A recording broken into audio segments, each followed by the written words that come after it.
I should really unmute my mic before I switch sources so I don't go scrambling around looking for it. Hello and welcome to the stream. This is Turndawg, and over the weekend I just got myself an AVS, which is it's an NES, it's a clone NES console. So, hey, oh no, I got the wrong Twitch chat set up. Oh boy, I am not prepared for this. Hold on.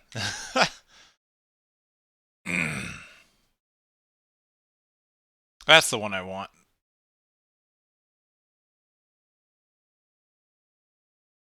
Pardon the.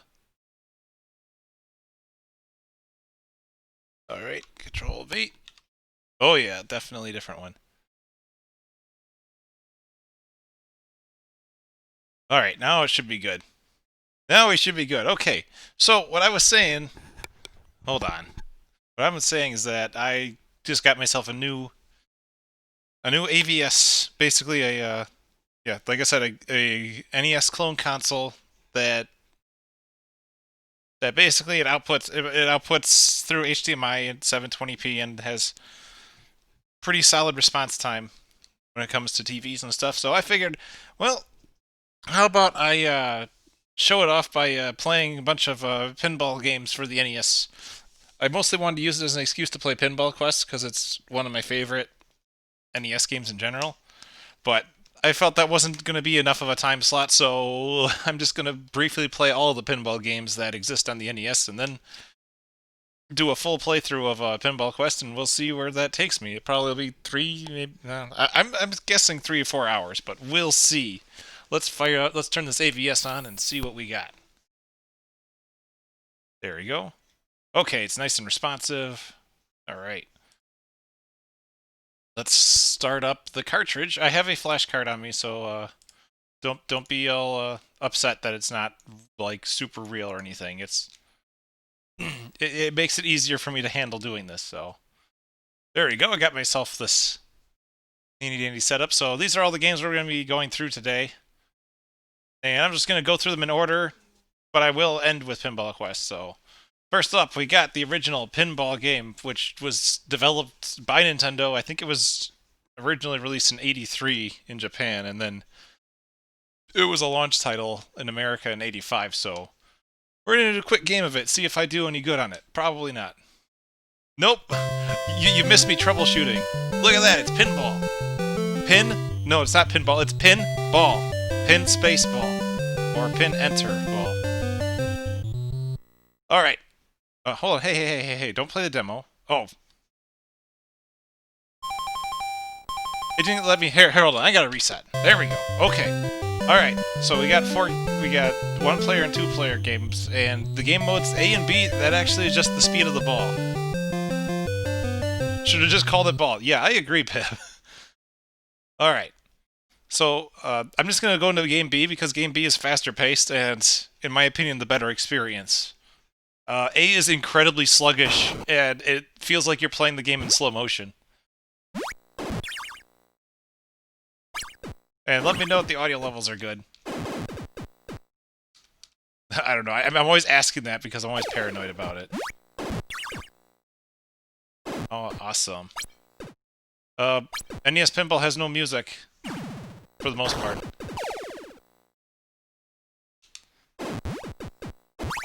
As long as it's a good balance. Like, I was kind of like fighting with it for a while, but it sounds like it'll be in good shape.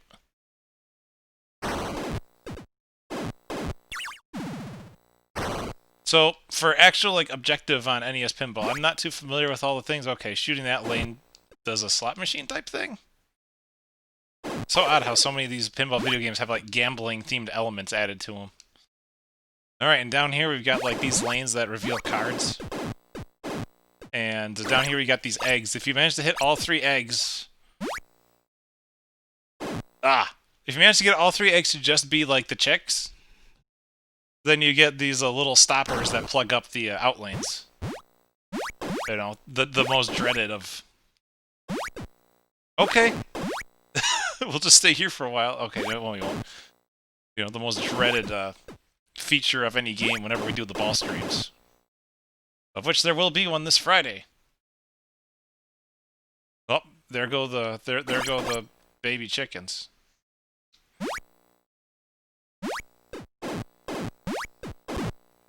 I would have to say this is probably... I'd have to say despite this being like a real old... You know, a really old title in the NES library, and the first pinball game we're playing, I think this might be one of the best options when it comes to just like a straight-up pinball game. Because it's simple, and most importantly, it's decent. It's got decent speed, and it's very responsive. But the scoring options leave a lot to be desired. Oh, that was just one run. We can do another one real quick. I'm not gonna take it too long though. There's also a little mini game in here where you kind of play like it's kind of like a breakout clone. I'm gonna see if I can get to that. It's entirely possible I overestimated how much time it will take to get through these, but some of these have lots of games on them.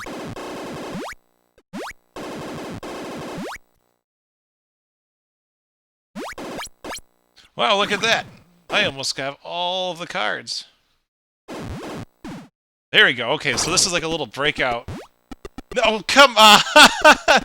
It's a little breakout thing where you control Mario, and the idea is to try to like break the platforms that, you know, so Pauline falls through and you catch her. I can't believe they got the license to put Mario in this.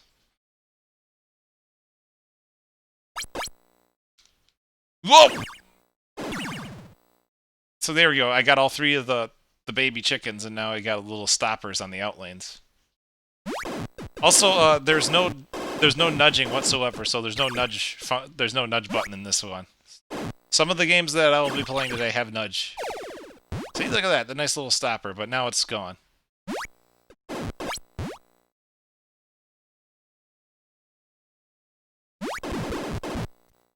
Baby. Oh, come on. I just need to hit that ace. And then I can see what the heck it does.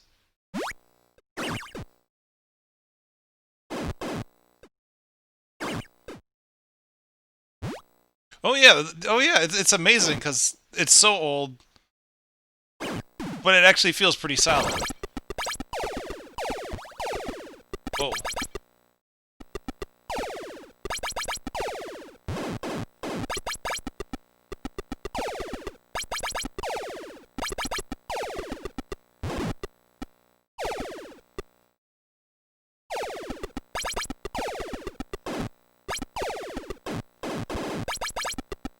Oh, I see. I gotta get the ball to hit up there, so it...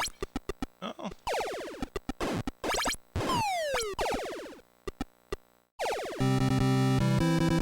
Yeah, I did it! I said Pauline, and another Pauline showed up. Either that or she decided to just go right back to the top.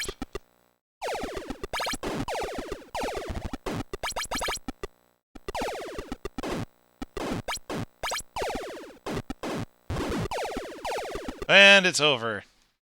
Is there an LJN pinball? No, actually. I did double check to make sure I got like all the different developers named right. There might be one for a different console, but I don't know. Maybe they were too focused on gobbling up licensed properties.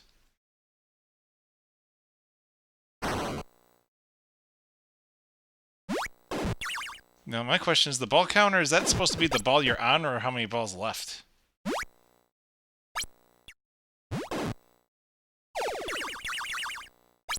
Right, I forgot to mention, oh yeah. You definitely are not the kind to make a game. Don't make a game like LGN does.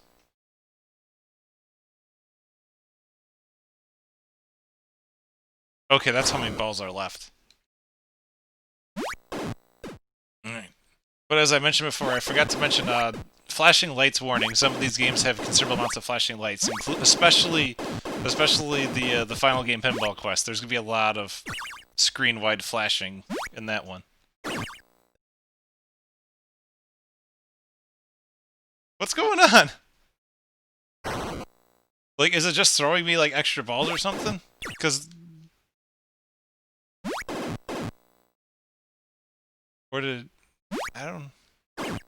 I'm confused. Oh, no. There we go. Player one, game over. All right. Well, that was pinball. Let's move on to the next one. Hold on. I don't want to start another game.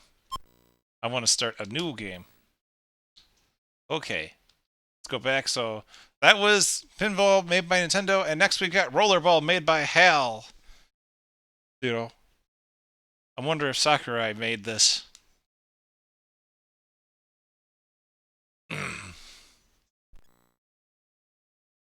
HAL America, licensed by Nintendo of America.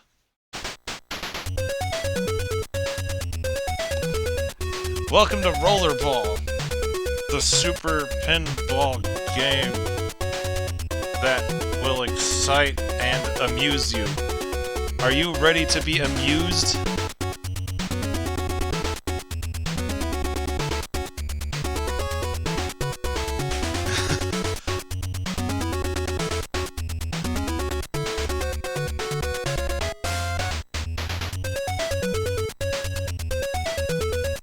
It's a flashy title, though. Alright, select game.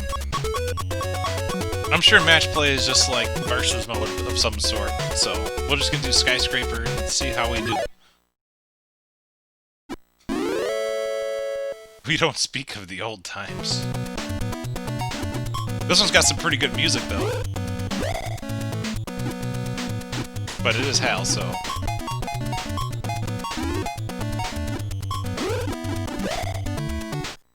Okay. Once again, just like in pinball, there's no nudging in this game, so...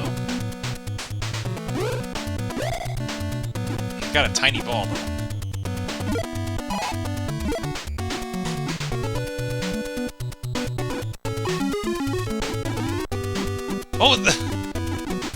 Oh, don't bring the flashing light lock on me. Telling me that you've got a multi-ball?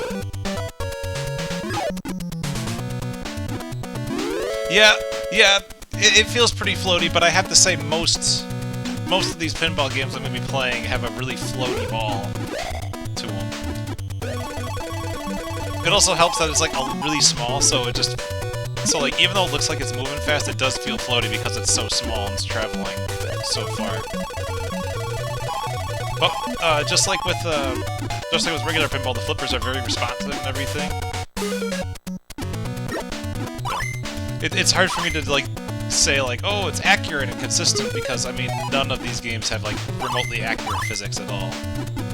But it's all how fun is it to play the table, and can you do cool stuff on it.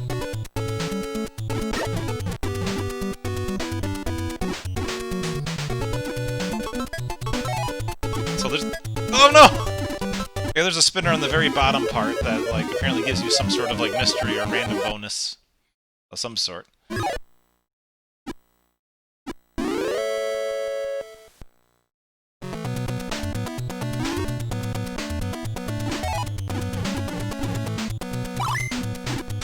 I've also had this game, like, just straight up kill off the plunge.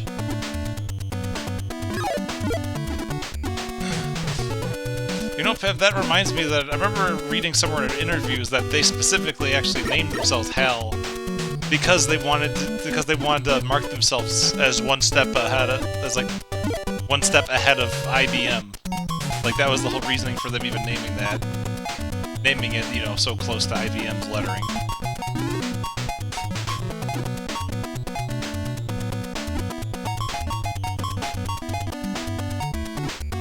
And look which company is still, you know, actually prominent. Not that IBM isn't prominent. They'll trot out that computer that answers the Jeopardy questions.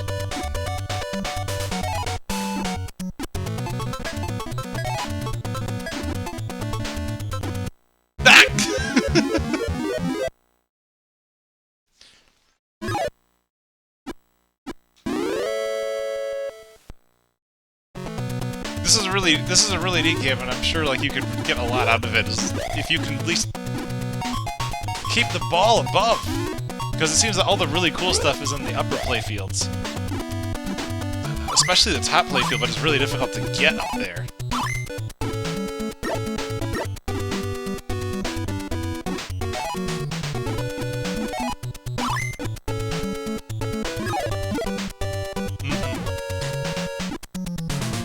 I totally agree, Pip. Like, this is overall just a really, really, really good package deal. Now, is it the kind of game you want to, like, exclusively spend, you know, however much on a new game for? I'm not sure. I mean, but this is a really good sized game.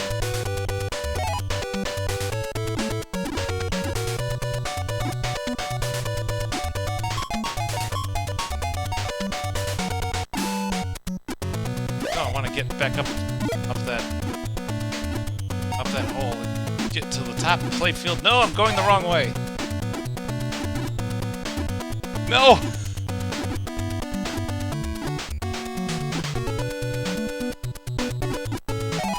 Ow!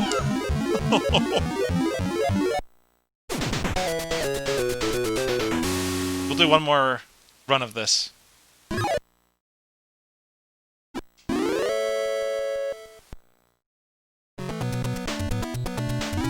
Just watch it'll turn out that my 3 hour expectation for this stream will turn out to be completely bogus and way too long.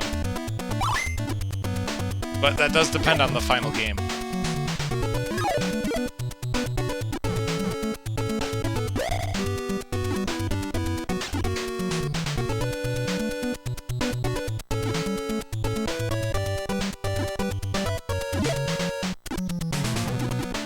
Do something.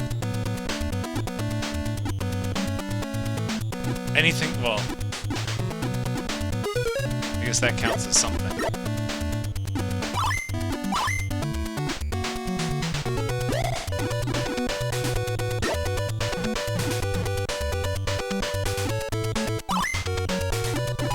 Enjoy that groovy music, though.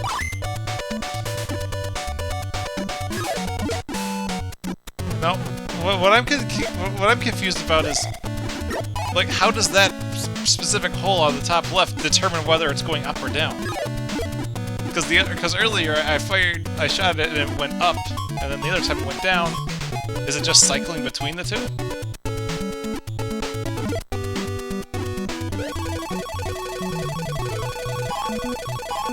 And also, what is the point of the slot machine? What does it do for me?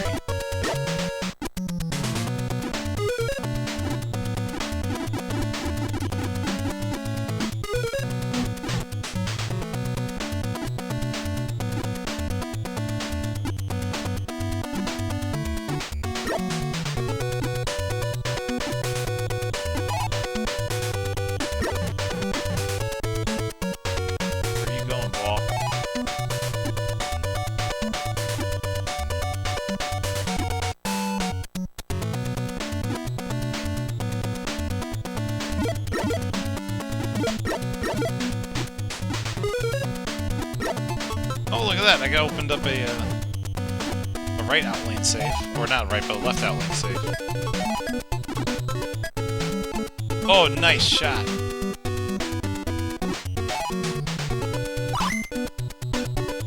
Oh, it's going back down.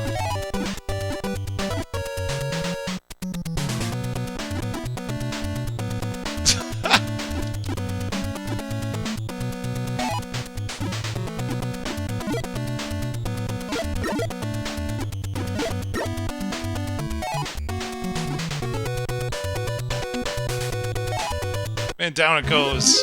Oh my gosh.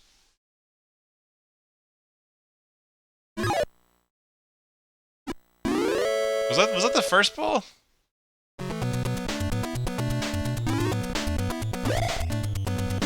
Oh my. Okay.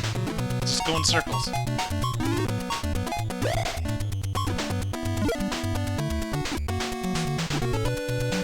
No, I really want to get up into that top play field and see what I can get up there. This is definitely... It's very cool, but... It's one of those things where you gotta really be into, like, trying to learn this one. And that's the tricky part, is that it's such a weird layout. And it's so easy to fall down, but it's not easy to... But it's, like, way more difficult to get back up. In most of the cases, if you start falling down, you're done for. Like, just say goodbye to ever, like, seeing the upper playfields again. Like, I'm curious what the slot machine's supposed to do. Like, what getting a result in the slot machine does, if it's just points, or if it's, like, unlocks features on the table or something. There we go. And right back down. So much for getting up there.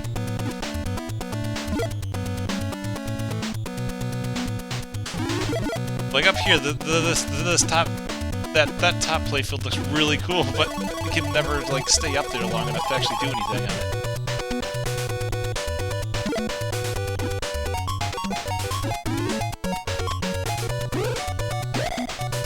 Man, is this game going for a while?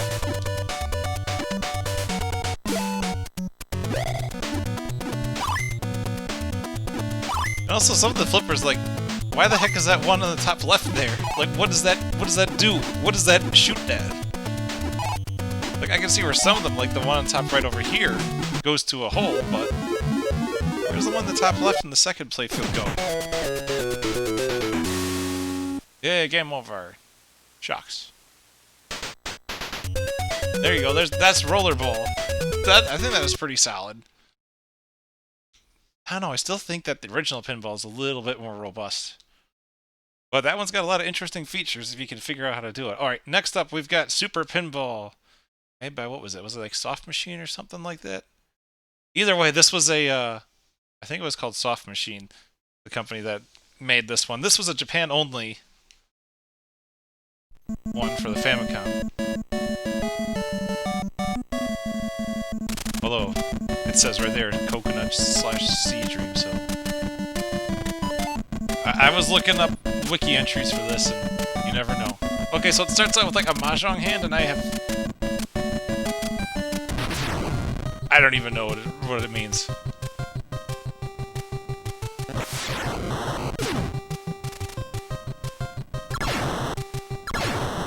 This one's got a lot of sound effects to it.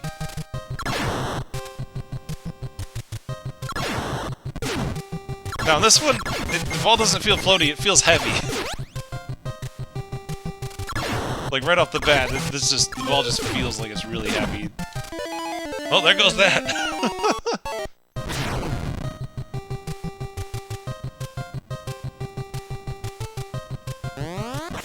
Very fast flipper response, though. Oh, there's clearly a third playfield I haven't seen yet. At least I think so.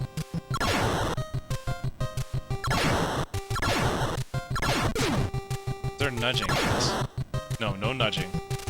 Oh my gosh! I might have to play this one a couple tries. This is probably the one that I tried out the least, so... I gotta figure out how to play this one.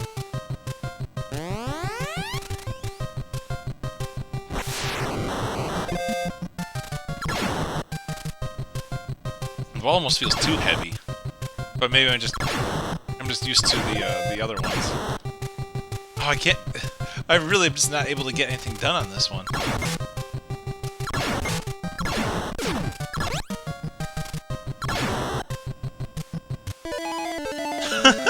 What?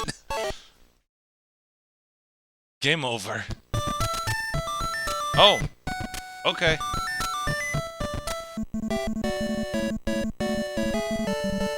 Here's your very poorly drawn picture of a girl sitting on a Ferrari.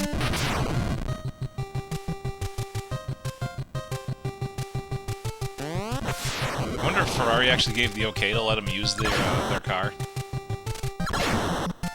Or if they're just like, nah.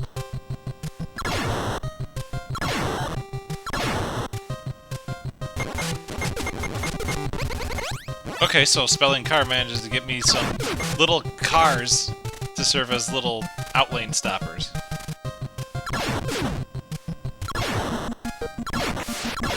Oh, there's a slot machine, okay. Tire, and GS. Ah! I thought I had control of it.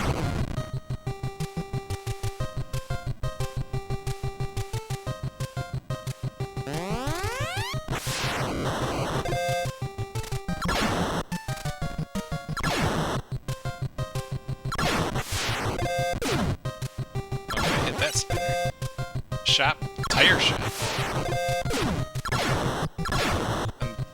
And there's a flashing hole on the left side that says 3N.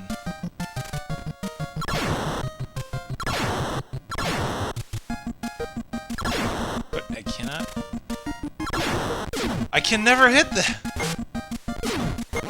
And now I'm stuck down here.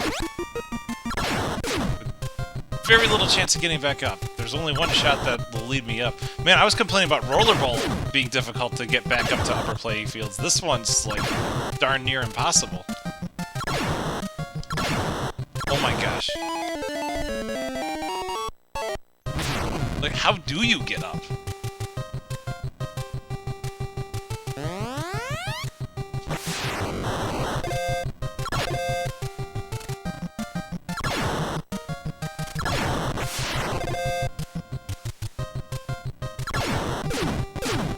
I always mess up that right flipper.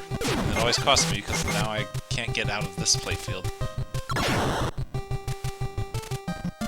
Yeah, the ball really doesn't go anywhere when you hit it on this one. Except for every bad spot. Yeah, I'm not sure about this one.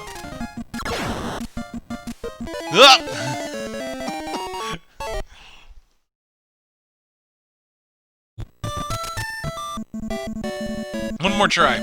One more try on this. I want to see if I can do anything. Is that like supposed to determine turn order or something if you're playing multiplayer? Someone who knows Mahjong, please let me know what that means. Hey, I got in that 3 in hole. So now what?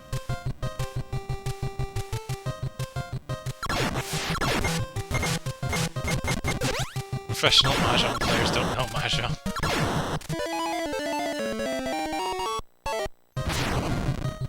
Don't worry, I'll learn how to play Mahjong when that Clubhouse Games game comes out, right? The one with a bunch of board games on it.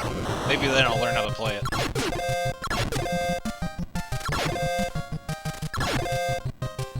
Oh my gosh, what if I stream that?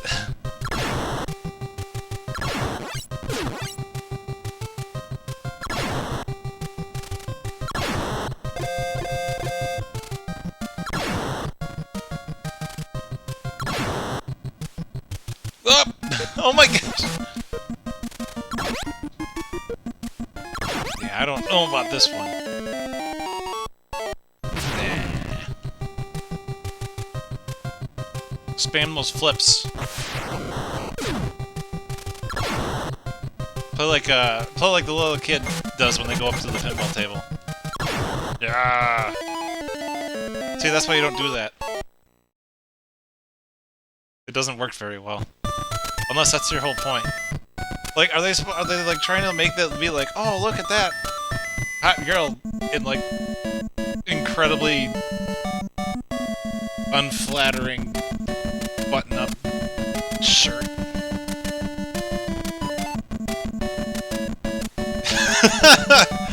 I don't know. I'm interested in the little pinball mascot who looks more like 3 scoops of ice cream in the middle of the logo right now.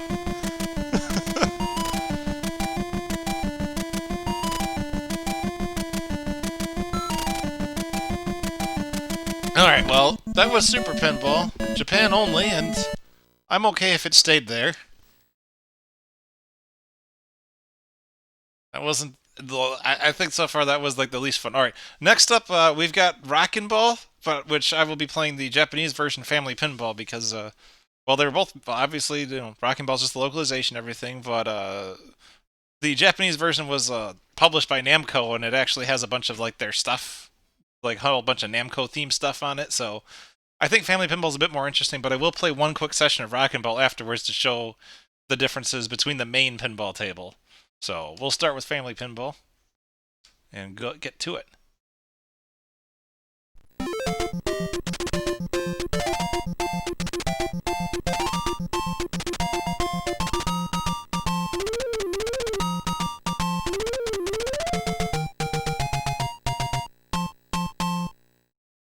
All right.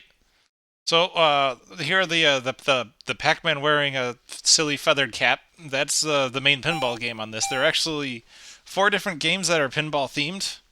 So we got this gambling thing that's literally like old school mechanical pinball that you'd see back in gambling halls or in bars and stuff. And then this is a versus pinball game, which is actually kind of cool. I think this is my favorite one of the bunch of the games on this. And then lastly we have a sports thing, which is kind of this. Oh hush, Link! It is a silly feathered cap. Pac-Land era Pac-Man. Well, thank you for correcting me on me not being very up to date on my Pac-Man lore. ROM hack that replaces it with Pac-Man the Adventure. Pac-Man when, especially with that smug walk he does. All right, we're gonna start with the pinball game, and then you can choose between Pac-Man and a bunch of other, I'm assuming Namco characters that I'm just completely blind to the names of. Well, let's play the Pac-Man game as Pac-Man.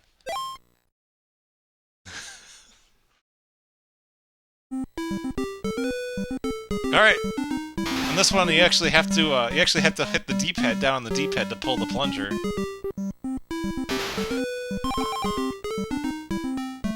All right. Does this one have? This one also does not have a nudge. So none of these pinball games yet have had nudges.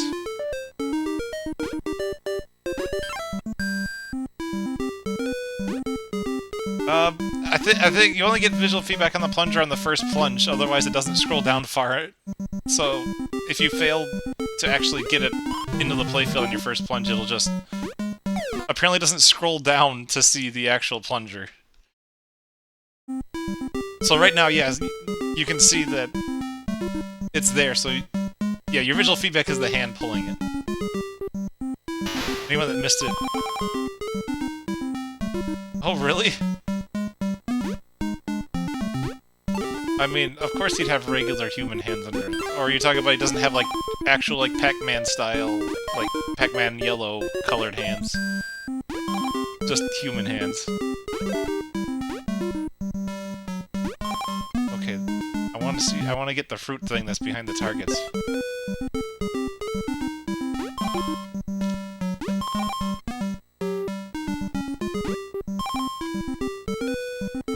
No! Don't go down!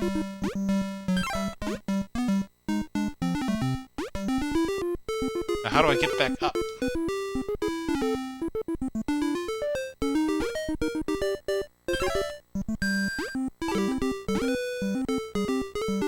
Oh, that's right, you're just...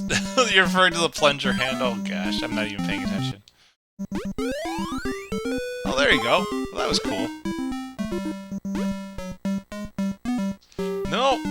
Oh my gosh, every time I go back down, I have to, try. What? What was the ball? Why did it suck towards the... It sucked itself towards the outline. What was that shenanigan?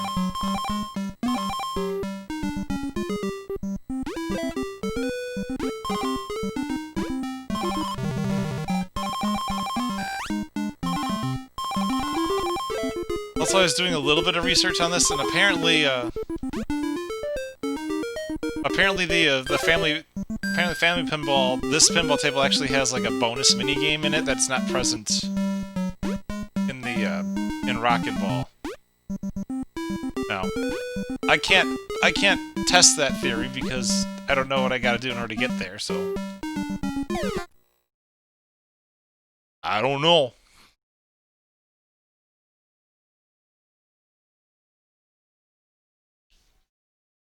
Boy, look at number 10. How do you spell him? Continued. Are we going to continued the game? I think that just means keep playing the Pac-Man game, so we'll go back to the start so I can show you other stuff. Alright, this is straight up, like... I'm just gonna do 10 balls and see where that leads me. This is like what pinball was before it actually like became a game. And I'm gonna straight up say that this is also where pachinko came from. Original pinball, which was just straight up mechanical pinball, all you would do was pull a plunger, and the ball would just kind of tumble between pins, and you'd pray that it would land somewhere that gave you a prize. And fun fact, it was this specific game that caused the actual game of pinball to be banned in, like, entire states in America back when, you know, back when it was a thing. So, for a very long time, pinball was actually illegal in a lot of states. Until someone, like, proved in a court case that, like, the more modern flipper-based pinball games were almost entirely, like, very highly skill-based. I don't know what I'm trying to bet, or how to bet for it. Yeah, that's exactly right. Like, this was straight-up gambling. Because there's very little skill beyond, like, pull the plunger and hope the ball goes where you want it to go. Although this little mini-game here gives you flippers to work with anyway. And, like, when I'm talking about, like, this stuff, like this stuff is, like, we're talking, like, from, like, the 1920s, 1930s, like, purely mechanical pinball. What's really funny is I remember having, like, mechanical pinball, like, toys when I was a kid growing up. Like, just these little toys that were basically just like this. Except, you know, using, like, plastic instead of, like, metal pins. Oh, there is a nudge. What? It wasn't shaking when I was... Okay. So the nudge buttons are, B and right on the D-pad. So, for reference, most of the time in these games, the flippers are controlled with the A button and with, like, any direction on the D-pad. And some games are controlled, like, you know, with the A button and the left on the D-pad, which is the case in this one.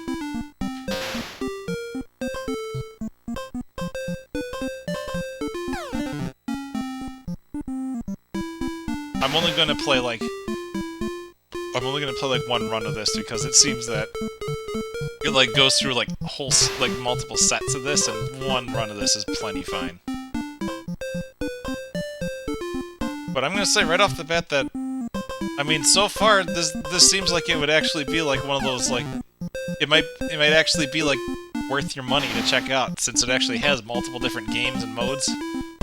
And, like, a lot of these games also have different variations. Like, this one seems to have a lot of different play styles adapted to it, and I'm only checking out one of them because if I were to try all of them, we'd be here all day.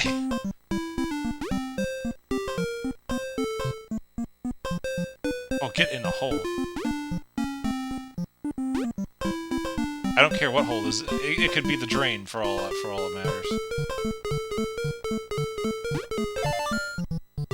Oh, apparently I made a line, and that gave me some points, or money.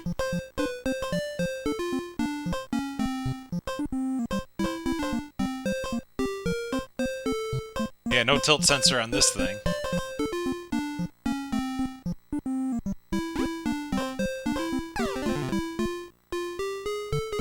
Alright, last ball. Let's just get this out of here.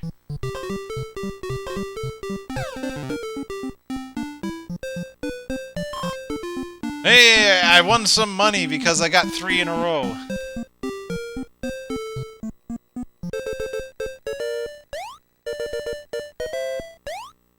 Apparently you can... Oh my gosh. Apparently you can keep playing. But I'm gonna reset and move on to the next one. Because holy crap. Alright. This next one's kind of cool. It's a 2-player versus pinball game, and you have 3 different playfield configurations to choose from, so I'll play a game of each. What I find cool about this is that there actually does exist a real versus pinball game. There's a versus pinball game. It's actually based off of the Joust arcade game. I'm gonna play as this Kabuki dude. And was that a dog or a skeleton? I don't know. Oh no, it's neither. It's just some Valkyrie chick. I can hardly tell with some of these, with some of this art. I'm sorry.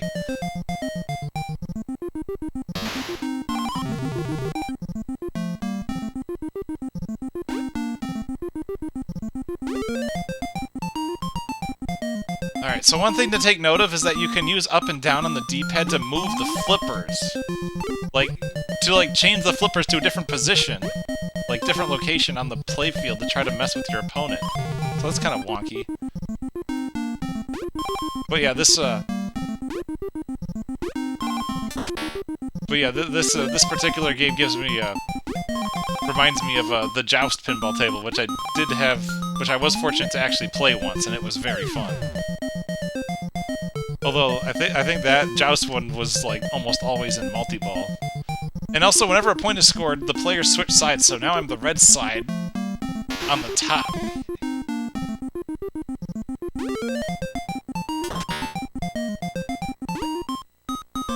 Oh no! Oh my gosh, I'm getting my booty kicked.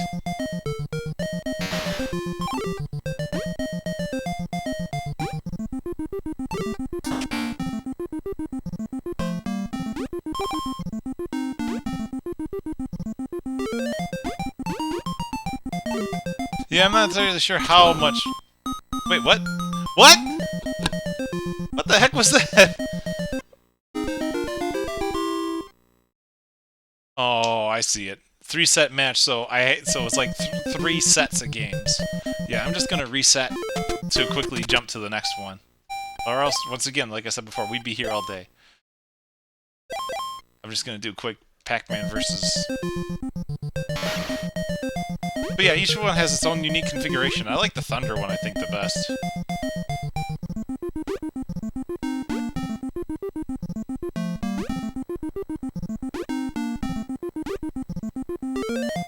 Oh, come on!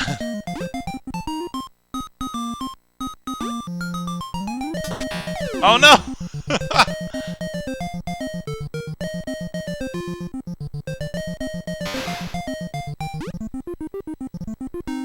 Oh, that was a close one.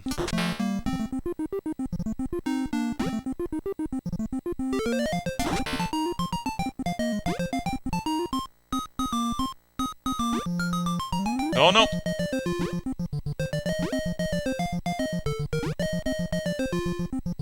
Yeah, it'd be nice to know what who the characters really were, though.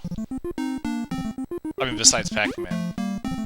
Oh, nice!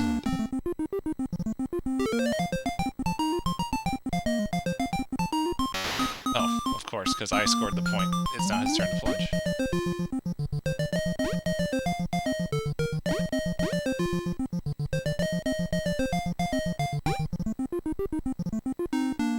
He keeps nudging! What a jerk!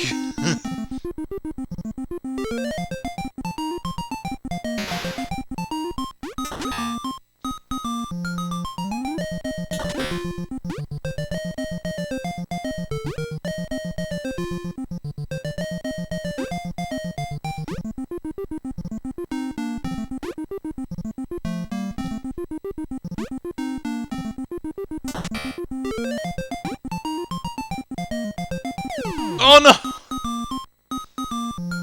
Yeah, Valkyrie and Wonder Momo. According to your searching, you have no clue the other ones. Wonder Momo. Alright. We're gonna move on to the last of the versus modes, which is attack.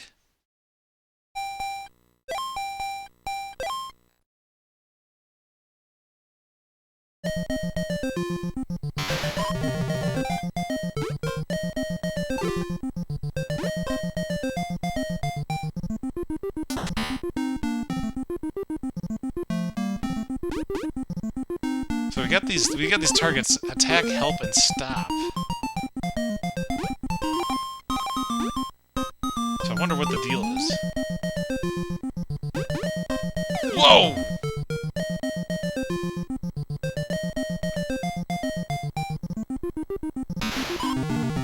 Can I just do a light plunge and get, like, whatever the heck is down below?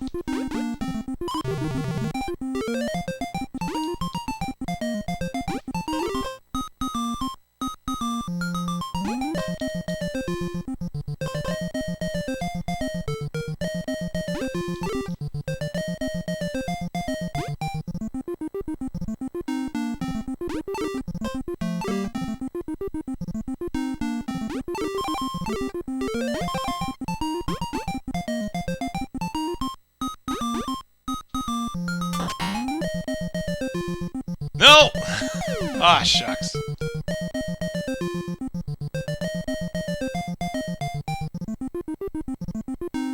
Ah, I keep full plunging. Oh, I still managed to... Oh, that's all it does. It just sends either to your side or the other guy's side, depending on which hole it goes in. Nothing special.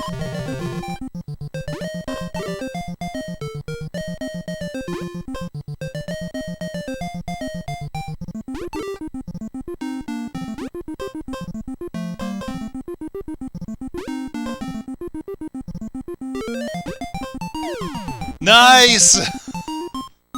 Oh, that was great.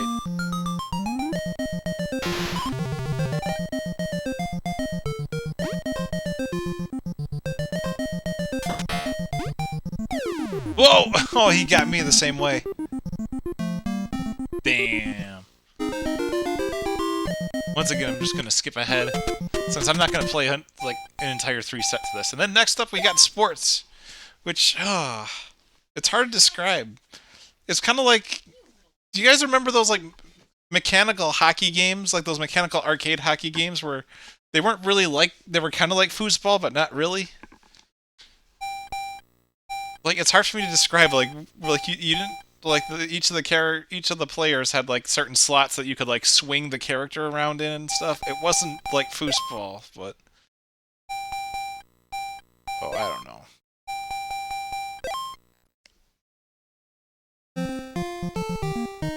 This kind of reminds me of this. You use the D-pad to control both your goalie and like a single flipper that's just in the middle of the field that spins in a complete circle.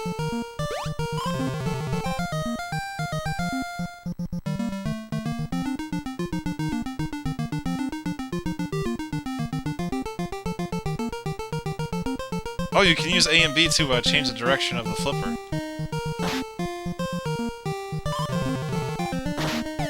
Ah!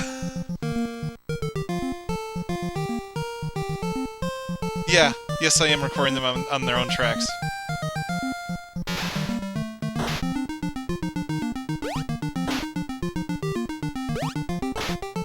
Oh no.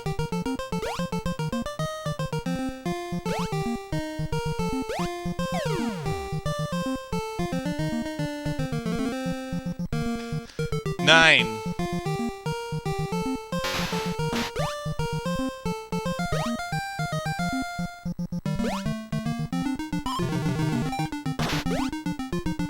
I'm not even sure I want to know.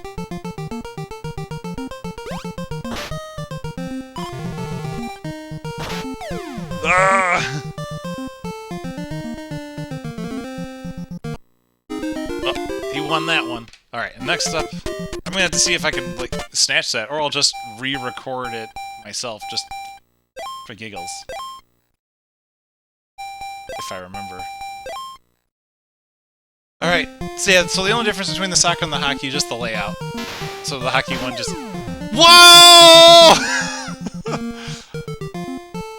I'm gonna say I, like, never get a goal in this game, so that was like... Well, there you go, whatever. So much for that celebration.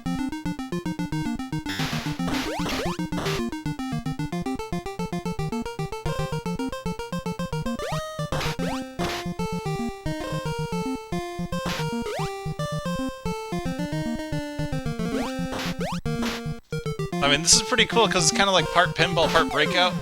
Ah! Like, at the same time, it's not like the NES pinball where...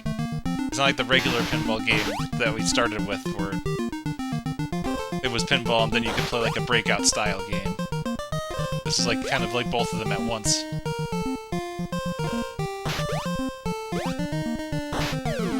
Oh, nice!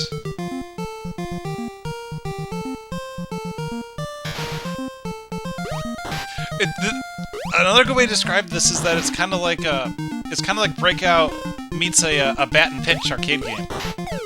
If you guys don't know what that is, the bat and pitch arcade game is it's like a baseball themed game that kind of looks like a pinball thing, and like a pitcher suddenly like launches the ball out the middle of the playfield and you hit the button to swing the bat, and depending on where the ball goes, depending on where the ball can like go based on like when you swing it, that affects that tells you like what kind of like thing you got, whether you got a single, double, triple, or a run, or if you got out, stuff like that. Okay, I think that's good for family pinball. I'm just gonna quick hop onto Rockin' Ball to show you that yeah, they got rid of all the Namco licensing stuff for Rockin' Ball because Namco didn't publish this one, but it's the same game.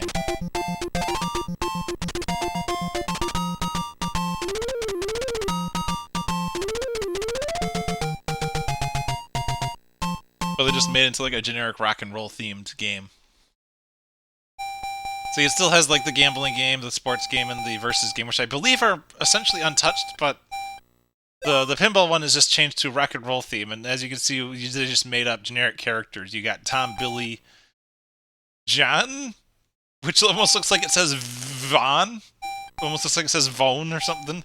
Paul, Lisa, and Diana. Paul looks like a zombie, so we'll pick Paul.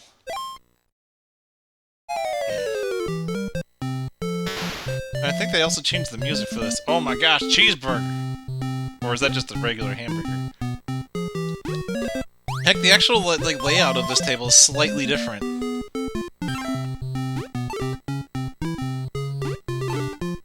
Like the flippers on the upper playfield were staggered, and now they're not.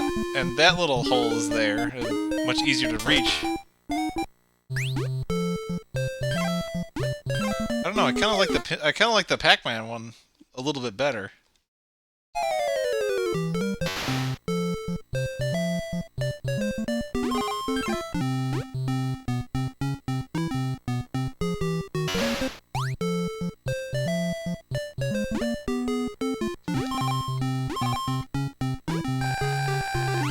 Although, with the flippers being level, with the flippers being even on the upper playfield, it's much easier to control the ball up there.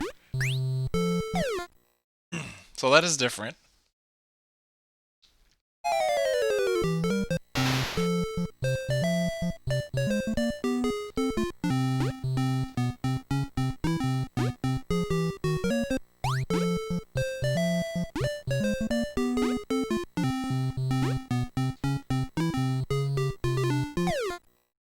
Oh, and there it goes. I think that was it. That was ball 3. So yeah, just quick showing off Rockin' Ball at the times. The result of the match. Can anyone read what the news article on the left is saying? Because I can't really make it out very well. All I know is that, oh my gosh, they kept the continued in from the Japanese version.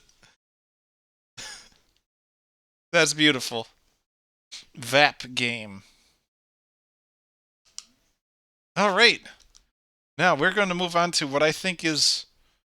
Well, they may not be my favorites, but they may not be my favorites of the NES bunch because I have a very soft spot for Pinball Quest, but the next two games I'm going to be playing are, I would argue, probably the best, like, objectively the best, like, pinball games on the NES. And they are Pinbot and High Speed. So we're going to do Pinbot. One thing that's special is that these are both video game adaptations of real pinball tables that were made, and the adaptations were done by Rare. So let's start up with Pinbot, which I'm going to say is the better of the two. And Pinbot, the table that this is based off, is actually commonly regarded as one of the best pinball tables ever made. And trust me, Pinbot's a great game. Someday I'm going to actually stream it because the Garcade has one. But the owner is still currently ironing out a few kinks with the one he's got, and someday I'll stream it for you guys. It's kind of funny, the first time I'm streaming Pinbot is the NES game. You might recognize the UI already from Snake, Rattle, and Roll. So... Yep, we got our classic Rare going on here. Alright, let's start this up. Alright, this one definitely has nudging, and the nudging is mapped to select and start. Believe it or not. So, I guess they tried to be... It's not quite them being, like, super faithful to the game. It still has a lot of the same rules as Pinbot, but they also just add in a few, like, silly things. Like a few of these silly like video gamey like enemies and characters running around the playfield and stuff that also impact play. So let's plunge and go. Okay, the B button is the plunger. Nice! And that's the skill shot right there. If you can sync the skill shot correctly, you get 100,000 points. And one thing that's interesting about this is that the game always keeps the bottom... The game always keeps the flippers in view. Even though like it scrolls... Even though the camera scrolls with the ball, they always keep the flippers in view.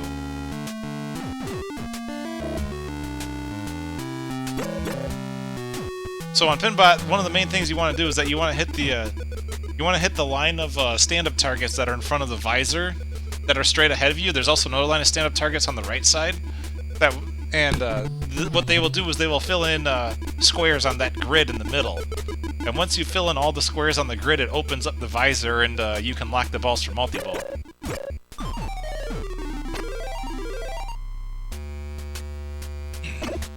And that's kind of mainly what people try to go for in a Pinbot. And there are a few other things, like if you can hit all three of those drop targets on the left side, you can advance forward a planet, and basically the planets add like end of ball, like extra points to the end of ball bonus.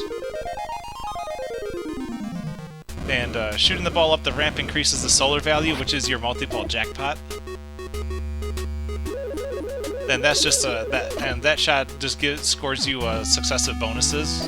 And I think one of the final bonuses is it lights the extra ball light. Either it lights the extra ball light or just awards an extra ball. I don't remember exactly. It's like I still need to hit green, orange, and yellow. But in all honesty, this is surprisingly good for an NES like adaptation of a pinball game.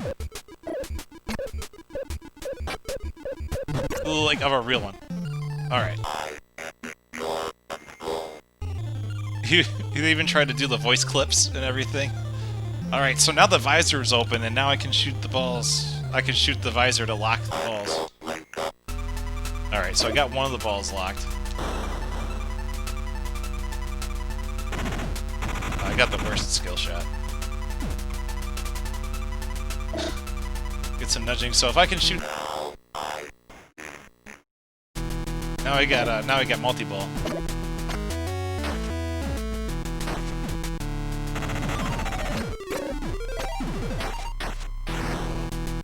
Oh, there goes that. Ah!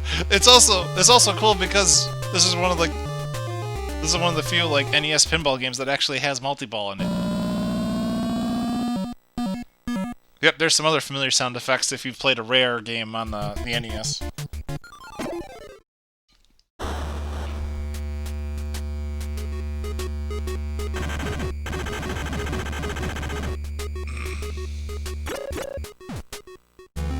Oh no! After that great first ball. Or was that the second ball that I got all that on? Now that I think about it, it might have been the second ball. Nope. That was the first ball.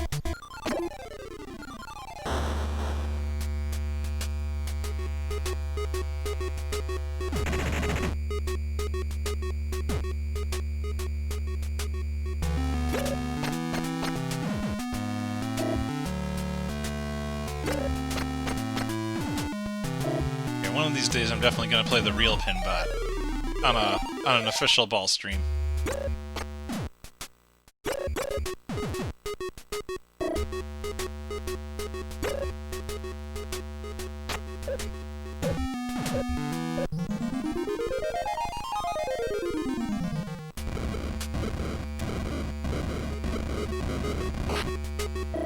There we go.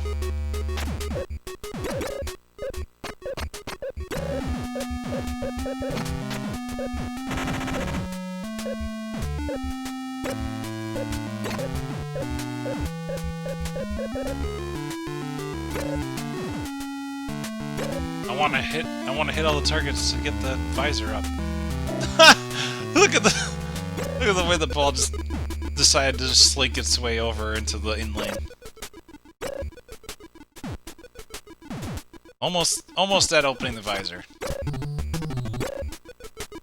All we need is the orange.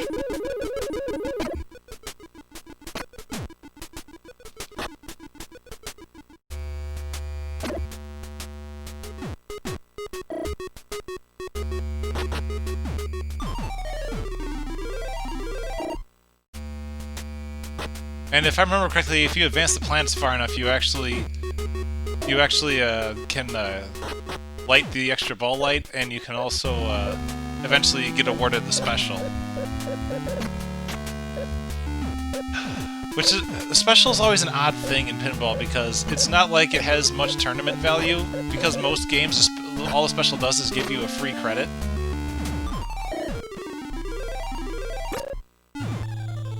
Alright, so now we got Pinbot's visor open again.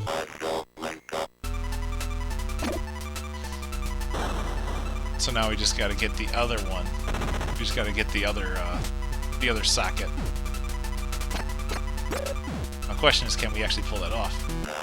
Of course we do.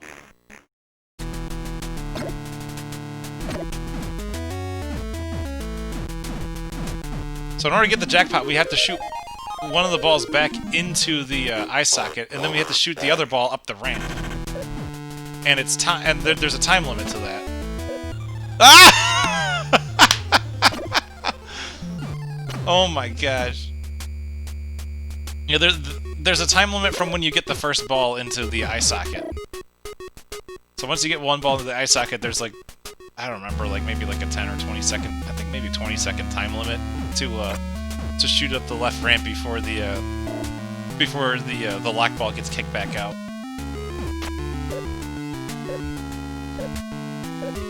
I'm amazed that even caught. Oh, and it's gone. But you got to see multi-ball, so that makes me happy about this. But yeah, I would say that Pinbot is one of the best. I would say Pinbot is one of the best NES pinball games for you to get, if you actually, you know, wanted to get one. Oh my gosh, put my name in! I'll just put my... There we go. I broke 1 million, so that makes me happy. I'm okay with breaking 1 million on Pinbot. Alright, next up, we're going to skip the order here because I've been playing in a chronological order, and I'm going to skip the order so I can go to the other rare pinball game, which is High Speed. I'm not quite as familiar with High Speed, both as a game and the NES version, as I am with Pinbot. I played it but I don't know the rules quite too well. I have ideas of what to shoot for.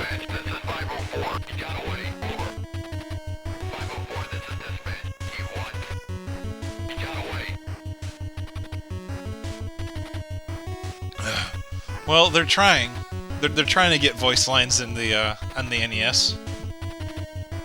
At least it's not that B-17 bomber. All right, so High Speed. I think the main things I need to shoot for are like the outer spinners, as well as like there are 3 targets that are traffic lights. Oh, the A button is the plunger on this one.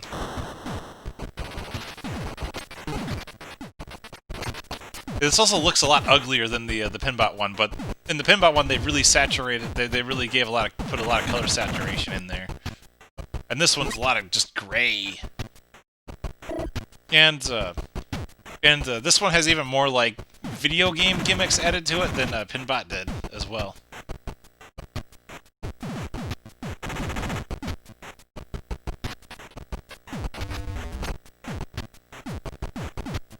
All right. So one of the features, one of the things to shoot for in this table is that there are 3 sets of targets that resemble traffic lights, and the idea is that you have to hit the targets that correspond to the light that's currently blinking. And I believe once you get all of them, it lights a ball lock for multi-ball. At least I think that's how it works on High Speed. But I've never pulled it off on this one. I don't remember even pulling it off on the real deal. But I'm going to say this, High Speed has a sequel game called The Getaway. Uses almost the exact same playfield, but I would argue is like... Oh. Every time it plays a voice clip, it freezes the game and throws me off. Alright, so in this one, the nudging is mapped to B button and select. Well, that's kind of funky. All right. So now I actually have to shoot the I have to shoot the orbit from the upper flipper. Wait, do I have to nudge in order to actually get that? And even worse, this particular game actually has a tilt sensor setup simulated in it.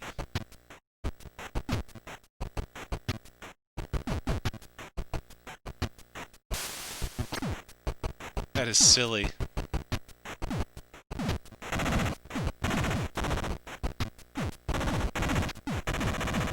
Like, this bumper bank looks really weird. Like, with the way the ball is, like, rendered and stuff. Wait, what? What? Why is one of my flippers just gone? What? What happened? What the heck was that? I'm gonna play one more game of High Speed because that was quick and I really couldn't do much of anything, but I don't expect to do much better. But why the heck was one of my flippers just straight up gone? Is that one of the gimmicks?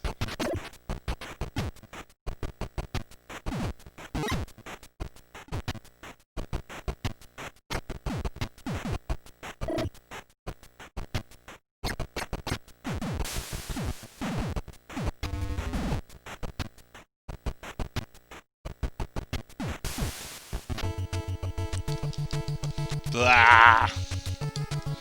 These are great. These are some technological feats, though. The rare pinball games. They really did their best to try to simulate the game, at least as best they could within the NES. And then to top it off, they tried to add some video gamey elements. Oh my gosh! Yeah, I don't expect to get much better at this one.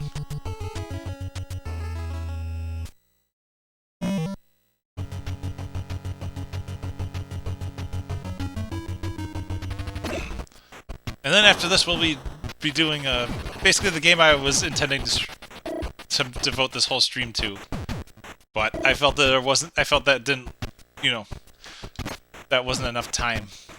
That it would be a waste to just like stream one game, which would probably take me 1, maybe 2 hours tops.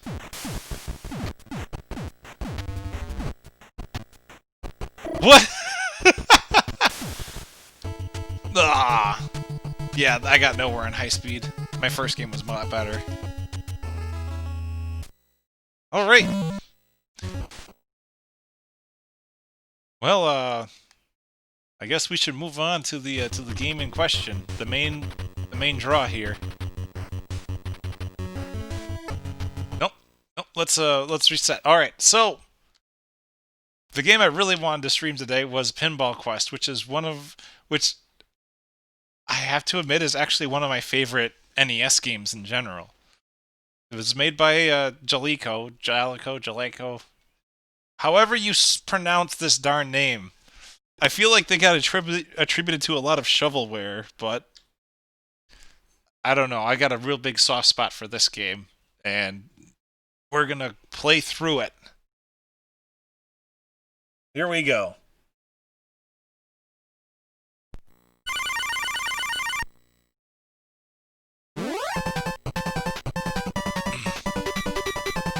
I love this game, actually. It's weird because this game actually has the least responsive flippers of all of the pinball games we just played. Like, and I'm not joking, like, the flippers on this are laggy as all heck, but I don't know, there's just something about this game that just feels so good. Alright, so right off the bat, this game already has 3 regular tables you can play. So we're gonna play each of the regular tables real quick. And one thing I'm gonna bring up, there's a really weird thing in this game where you, in order to actually, you actually have to position your flippers, because you actually don't have the, like this pin has 2 playfield levels to it, you actually have to manually move the flippers up and down. It's weird, but whatever, it works. Use the A button to plunge, A button to hold the A button for right flipper, left on the D-pad for left flipper. Pretty standard. And you can use right on the D-pad or the B button to nudge.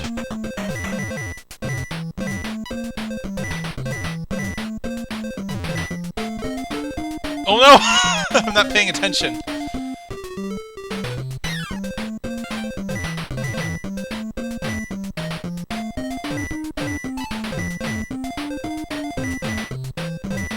Oh yeah, this... Okay. So the main draw on this particular table is that you hit all the... Oh my gosh! You hit all the pins, you hit all the bowling pins on the bottom playfield, and it opens up a little hole that takes you to like a pool-themed minigame. The upper playfield doesn't have all that much going for it, except for like a couple switches on the side that actually turn your bumper. They don't turn your bumpers. They make your bumpers score big points. So let's see if I can.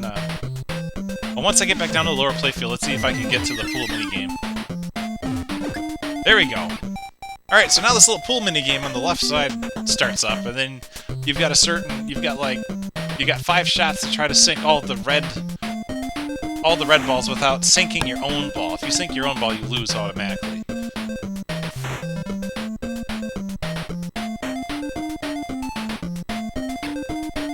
I think I can do it. Yeah! And doing that awards you points, and it gives you a little record that blocks the ball from that prevents the ball from sinking straight down the middle for three hits. Let's go, and we get to go right back into the pool game.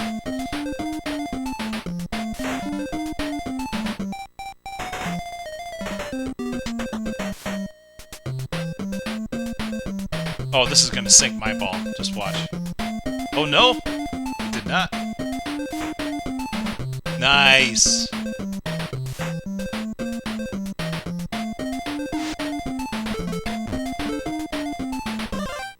Oh, I just hit an extra ball light, so I got an extra ball. I can actually... The one unfortunate thing is that... The one unfortunate thing about this particular table on Pinball Quest is that's really easy. If you get a game going, you can be on this table for a very long time. So, yeah, there is such a thing as too easy, and pop, pop, pop is, I would argue, too easy. But once again, there are 2 other like regular tables, and that's not, and then there's an entire mode that I haven't even gotten into yet. Oh my gosh!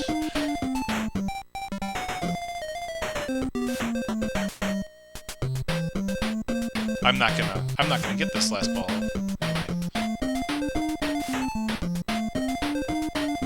Nope. I'm totally going to lose it.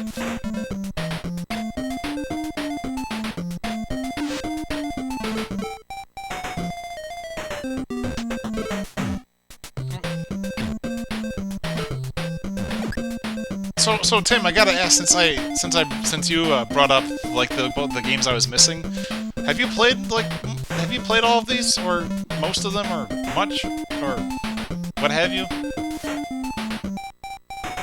I'm just curious.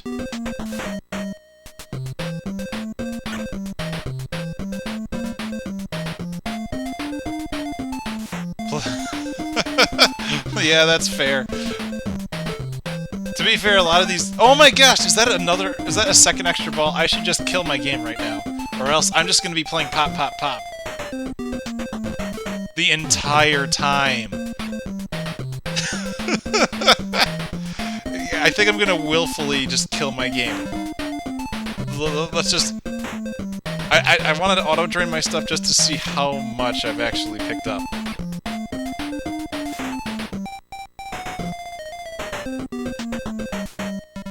Beautiful. Oops! I didn't get the points, so... Alright, let's just kill my game. Or kill my, yeah, kill my game on this table. Alright, and there goes our stopper. Alright, let's just drain now and see where we go from here.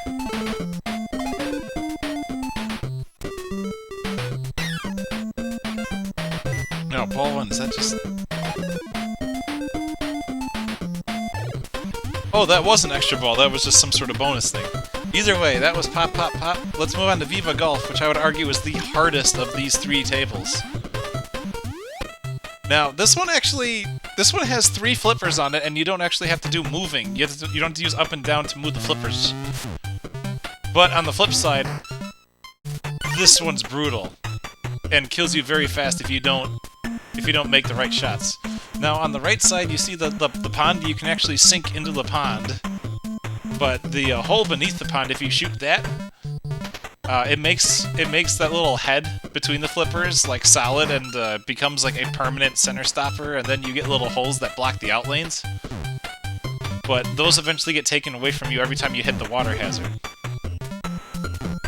The main goal of this table is to hit the gophers and then try to shoot for the putting green in the top playfield. That guy. Or the putting blue.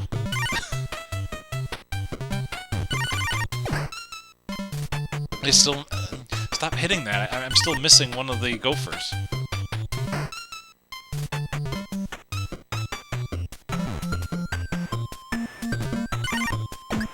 See, there we go. I hit the hole, so now I gotta... There we go. So now we've got, like, total security. At least until I start hitting the water hazard. Now we just gotta get back up to the top playfield to shoot the putting green to get the big bonus.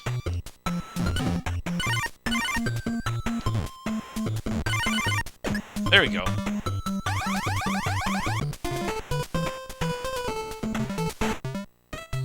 And that just gave me 10,000 points.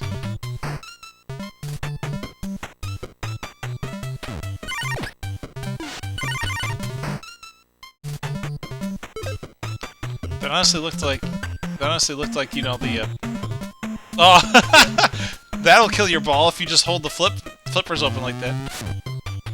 That gopher that came out of the putting green looks like, I don't know, like the monks, like the monks or the priests who oversee like a traditional Japanese funeral or something. You know what I mean. Oof.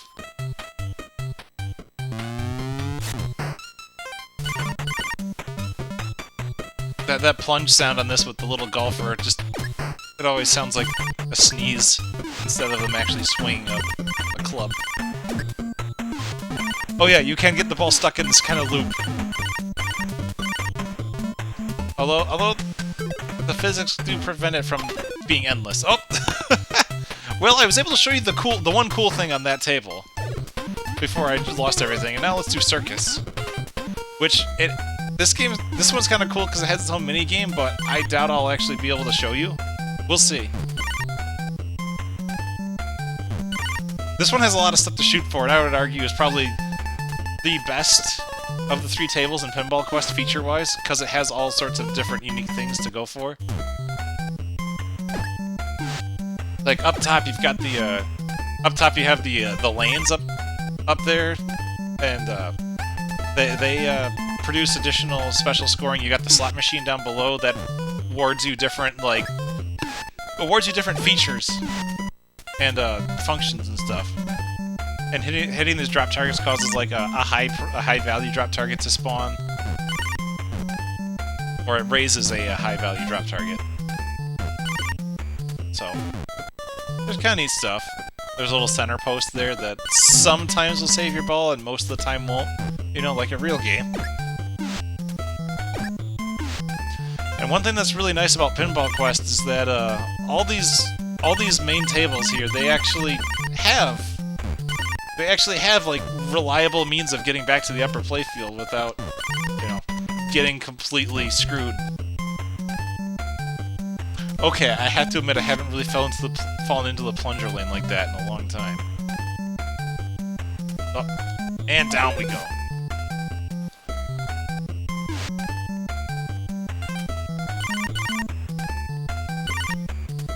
I think a lot of what makes it easy to transfer back up is the fact that you only have one set of flippers and you just move them between the playfield, so you have wider space for your ball to actually make it up to the top of the playfield. Alright, so I got the 3 cherries, which changes the right in lane into a transfer to the plunger. And basically I'm looking for if I can get 3 golds. If you can get 3 golds, then it lights up a mini game that you can get to. Ah! Yep, the 3 plums. The 3 plums light all the bumpers and make each bumper worth 500 points.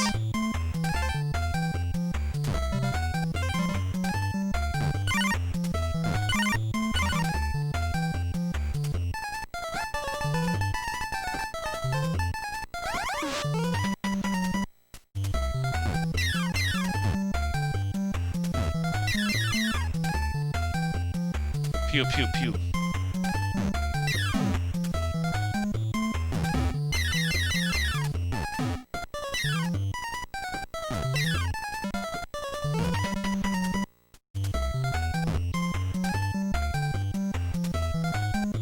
Oh my god!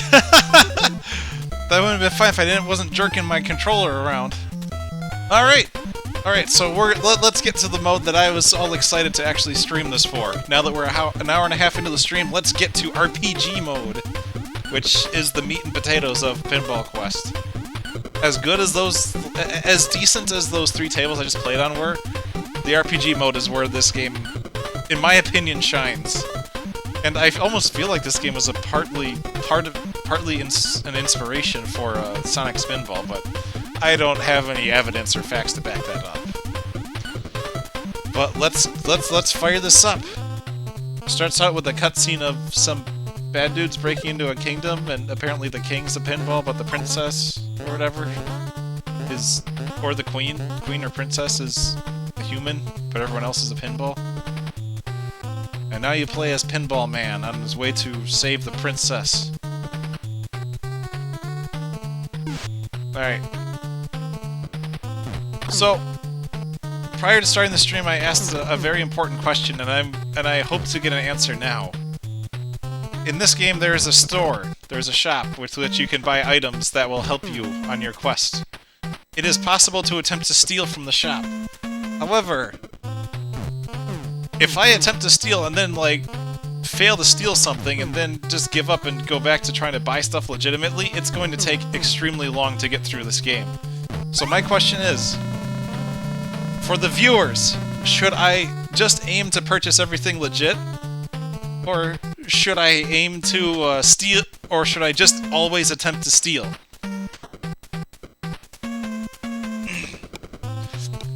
I've been waiting for you. You look like you're really on the ball. That's a funny joke, so I have a chuckle. I need your help to save the princess. The princess has been kidnapped and is being held captive further north in the castle. Destroy the monsters that get in your way and increase your attack strength. I am sorry I cannot give you any more help. I used to be a soldier in the king's army, but now I'm just a spirit walking the earth. He's not doing a lot of walking, he's just floating around.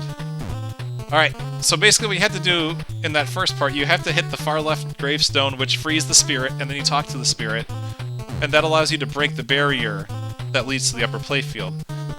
So next is to shoot the upper playfield, and before I attempt to shoot the upper playfield, I must now give proper seizure warning. This RPG mode has lots of flashing lights, and it starts with shooting up to the left side, so please be aware that if you're sensitive to that kind of stuff, I suggest you refrain from watching. With that said, with that warning out of the way, let's play the game. And I whiff it anyway. There's gonna be a lot of flashing lights in this game, which I would argue is probably maybe a big detriment.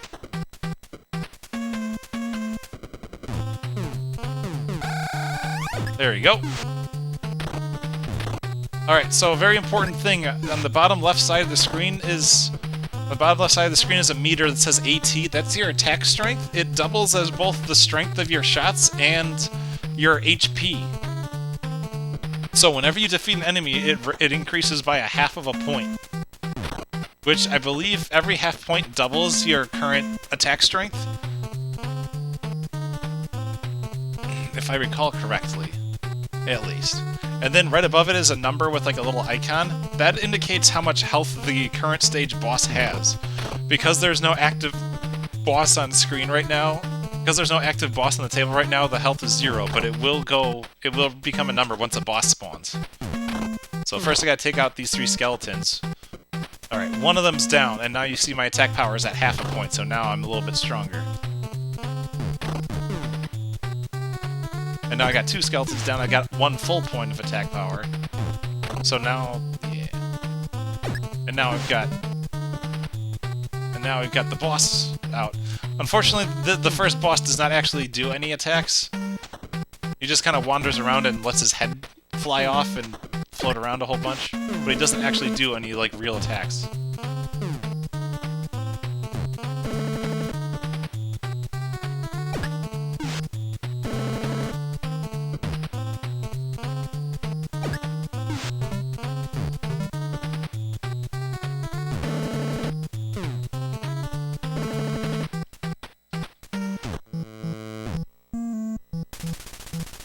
There we go, we got him.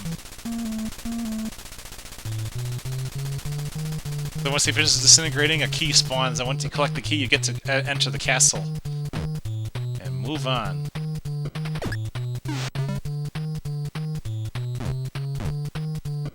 I just have to get the key.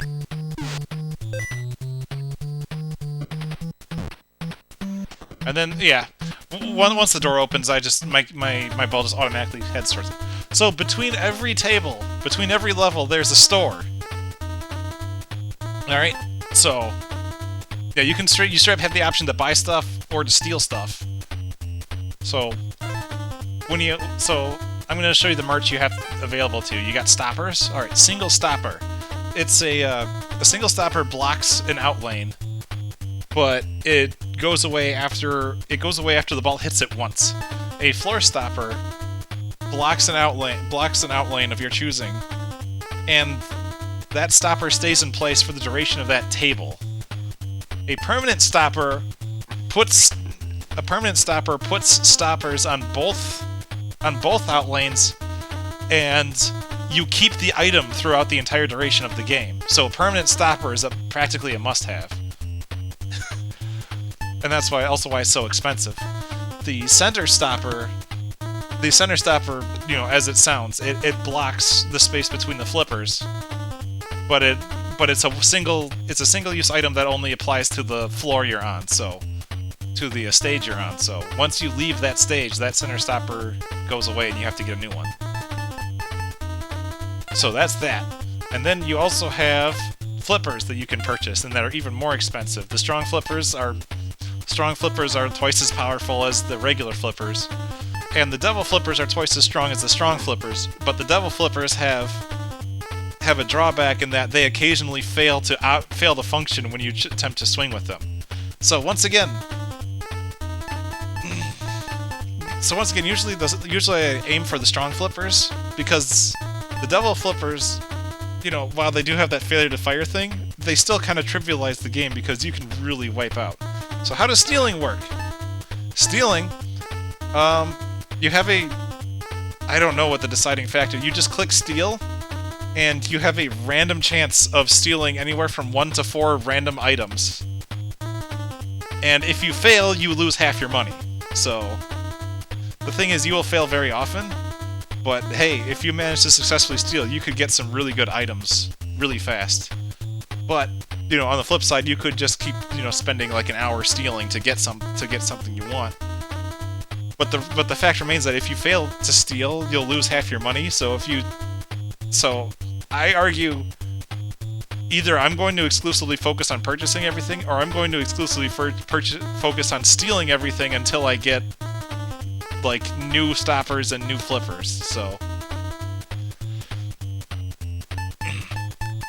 I'd say it's up to you guys. Do you want me to be legit or go for stealing? Alright, let's go for stealing.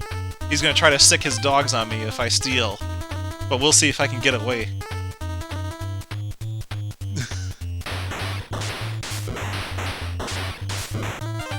Nope. And he leaves all bruised and battered. He's got a cane. Alright, the witch.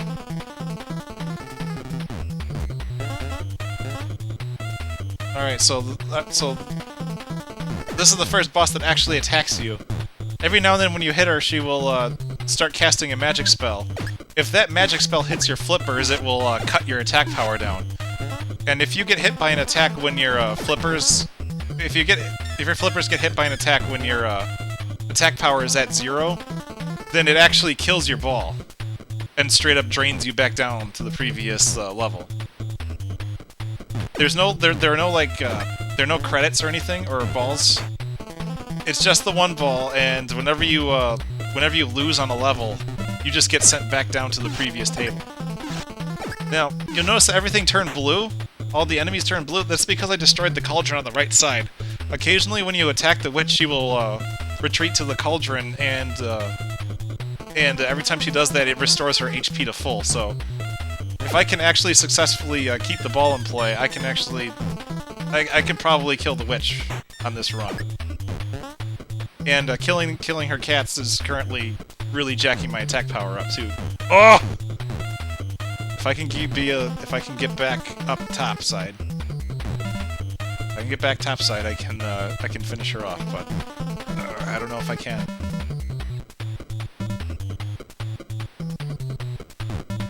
Nope. Back down we go.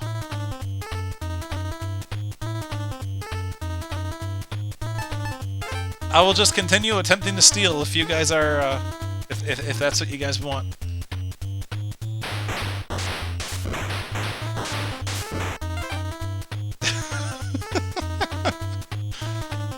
You also get to see the the battered and bruised pinball over and over again.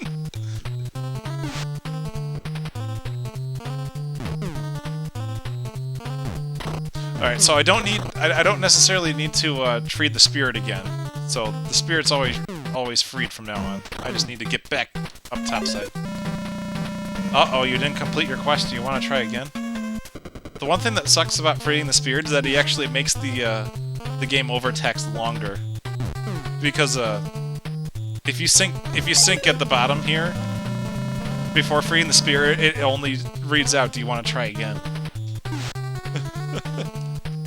Nudge, nudge, nudge. I don't do enough nudging in this game, and I don't know if that's a good or a bad thing.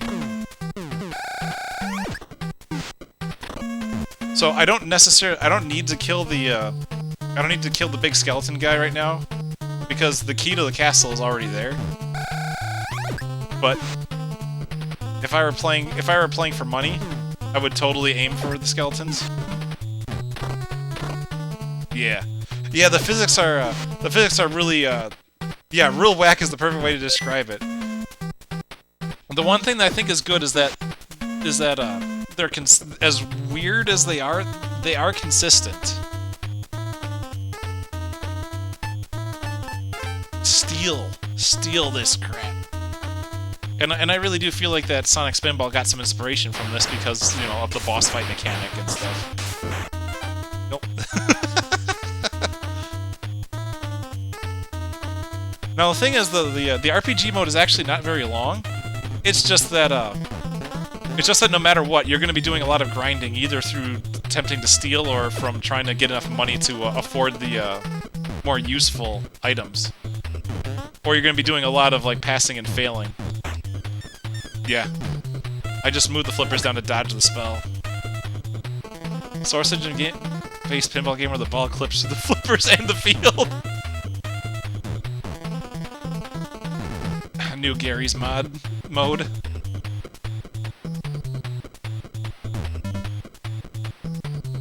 Ugh. So there's some other things you can do to try to help yourself out when you're down here. My personal opinion is that the left sinkhole is like the best option because that leads you to the upper playfield pretty easily. But you can try to break the skulls in the middle, which I tried to do and failed miserably. Every time you try to make a car in Gary's...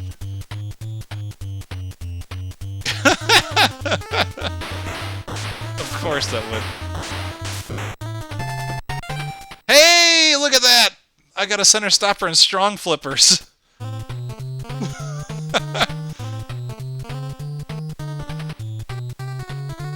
Nice. Alright, so I'm going to save the center stopper, but I'm going to apply...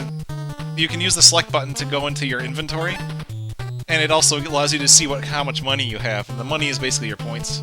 So let's apply the strong flippers. So now my flippers are twice as powerful as they normally are, so that's good. Now I can really kill some enemies here. That's great, because strong flippers cost 40,000 gold, and it usually takes forever to get there.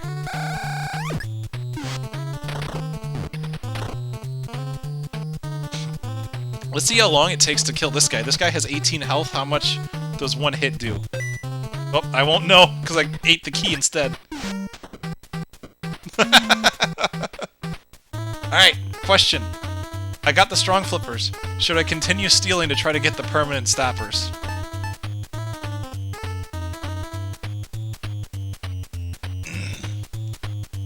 Do it!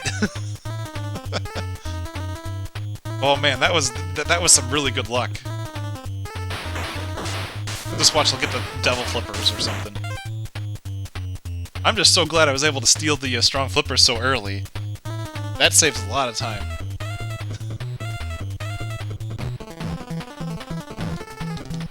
No, mash the button, mash the button! Nope. Ah!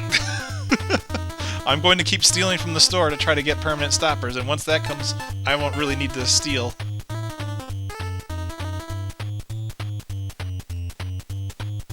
Yeah, that's the one trick about the RPG mode, is that you will see the first 3 tables a lot, because you keep bouncing back and forth between them until you finally get into a groove. But I say that once you can get to the fourth level, then I'd say you're well on your way to finishing the game.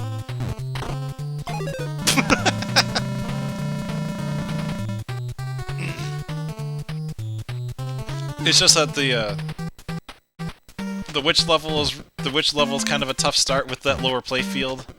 The lower playfields on the witch level and the level after it are both really tricky. Come on, let's get some skeletons. It is useful to kill the skeletons still, even though I can skip them, just to get the attack power. You know, just make it so I can take out the witch faster.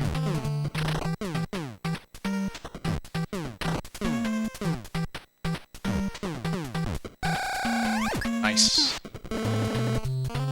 Alright, one hit took out 12 HP, so... Oh, come on.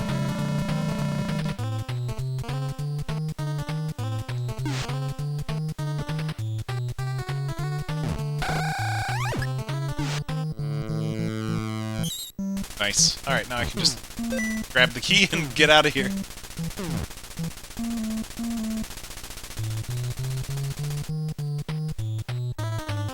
Alright, what's that? What's that, buddy? You're selling stuff? Just give it to me. A little smiley face next to steel.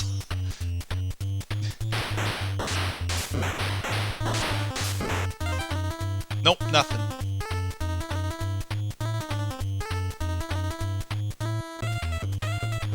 I'm not going to use the center stopper just yet. If I can get to the next area, I might.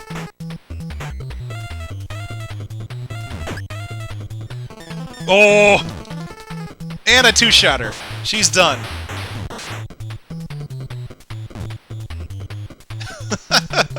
Bye, witch. I'm gonna play it safe on this level. I'm gonna buy a couple floor stoppers. Just so I can move on. And I'm still gonna try to steal to see if I can get something. You can only carry 4 items in your inventory, so if I actually do steal something, I'll only be able to steal 1 item. Yeah, strong flippers are nice. I think strong flippers is the best balance. It can make short work of some enemies. Alright, let's just pump these. Yeah, most of my steal attempts have been fails. And when you fail to steal, you lose half your money, which is why I say if you're gonna go for stealing, you should go all in and just continue stealing until you get permanent stoppers and new flippers.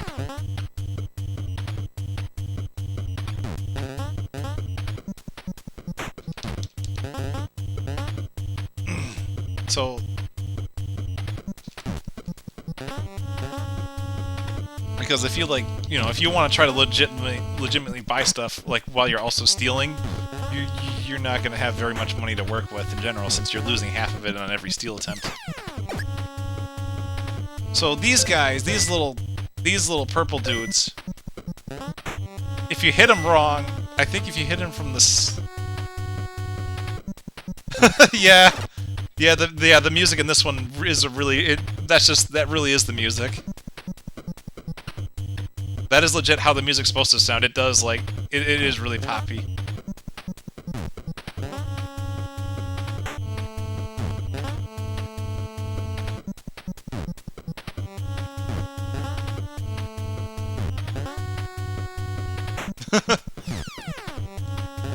We'll play it at your funeral? Alright, so, once we take out enough of these little, like, guard things, these little Armos guys, I would say, once we're down to the last two, then the boss spawns.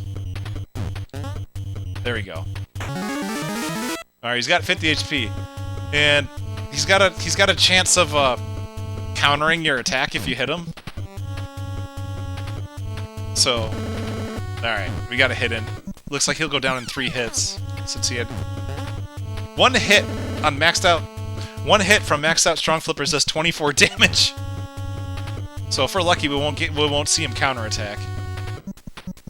Nice. Managed to get this little guy to help me out. I should see how much money I have, because holy damn. Because at this point in time, center stoppers are going to be like a necessity. And if I don't get permanent stoppers at some point, I'm gonna be doing a lot of bouncing up and down. Oh, he did counter.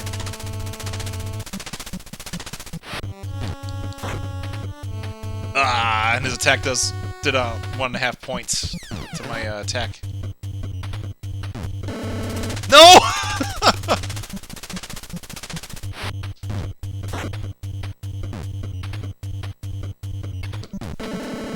Oh my gosh! The RNG June wins.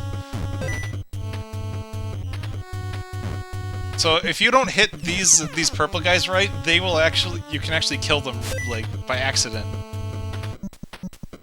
Yeah, and then you can let them, and if you do hit them right, they catch the ball, and they'll either attempt to throw it down the middle, or they'll do what that guy did. They'll either attempt to throw it down the middle like what that guy did, or they will carry it to the elevator to get you back up. But you can just shoot the elevator yourself. Oh my gosh, please stop murdering my ball.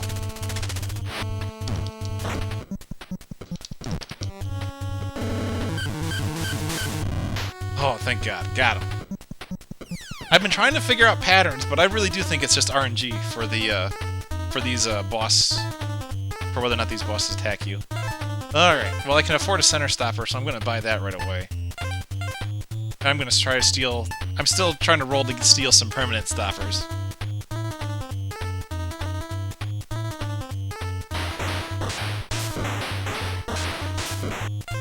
Nope.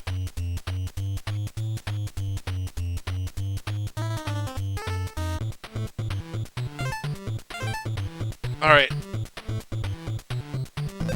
So these turtle guys are tough, but taking one out gives you, I think, a full attack point instead of just half of one.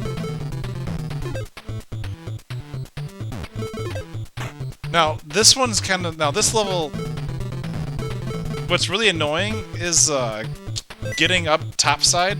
Getting up topside to where the boss is a pain in the butt because it relies on going through 2 RNG gates.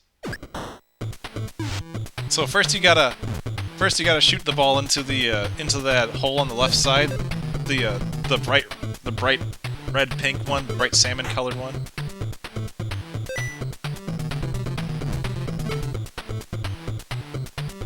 I mean, you don't have to, but it's the easiest way to get up to the top. There we go. And then once you take out that turtle, or can like sneak past it. Nope. You gotta take out that turtle.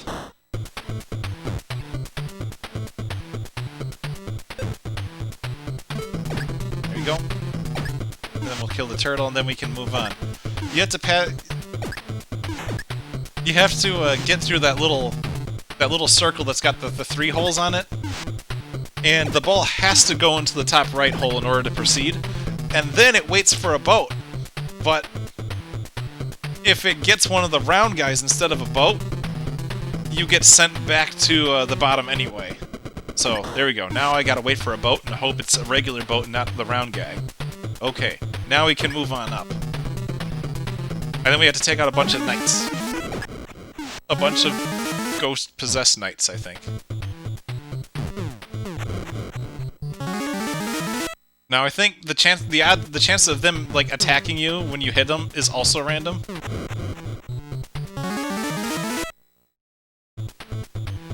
So far so good though. I wonder how much money I'm making off of these guys though. I'm already at 9,000, so that's good. Each one's giving me 1,000 gold. And not a single one of them has fought back yet. Just watch this last one will. Just to spite me. Nope! Nice! Not a single one of those knights fought back. That was like one of the smoothest Stage 4 runs I've ever done.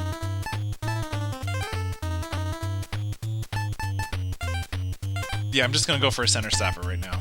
I could go for like a pair of floor stoppers as well, but we'll see if the center stopper is good enough.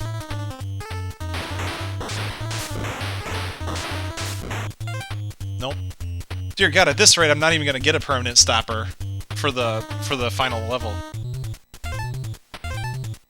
All right, now we got a center stopper up. This is actually the second last level, so this is actually making good time. Oh!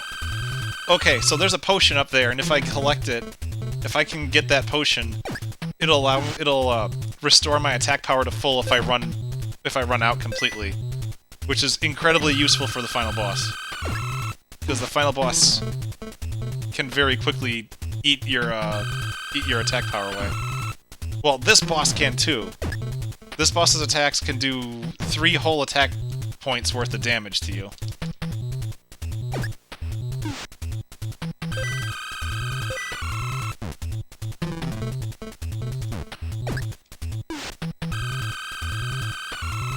Oh my gosh.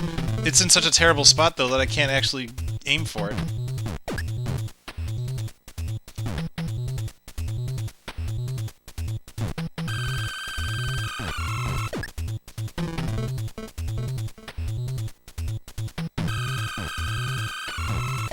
This is like some vampire girl or something.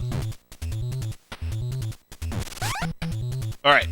Once you hit her, she'll go down to the flippers and do a lot of damage.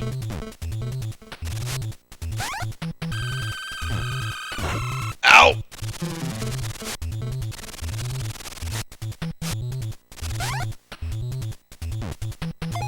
Oh no! She killed me! And that's what happens when you fail. I'll still purchase a center stopper. Because it seems right now, for these stages, just a center stopper seems good enough.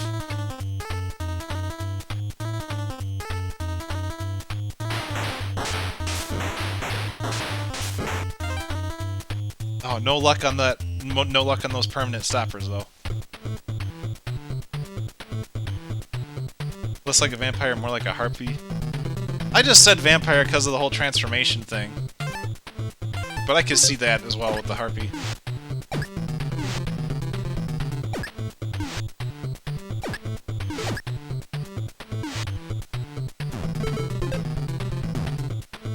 Oh my gosh, no! Oh, we're gonna be falling for a long time. We might fall all the way back down to the start because I don't have enough money for more stoppers. Boy, am I glad I opted for the 3-hour slot. It shouldn't take that long. Just let me know when you want me to just actually save up to buy the permanent stoppers. Although, to be fair, it probably would have been more worth my... Ow! No! All because it bounced off the freaking goblin dude, or whatever. Give me what I want. I'm going to fall all the way back down to the start. I guarantee it. It's amazing how quickly you can fall in this. But on the positive side, you don't necessarily need to do the boss fights. You can skip them, as long as you actually shoot, you know, the exit.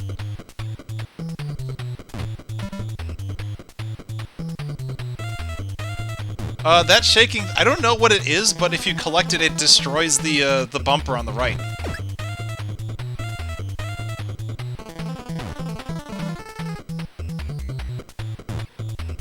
See, now you're making me actually want to seek out and, like, hit it. There it is. See, now the bumper's gone.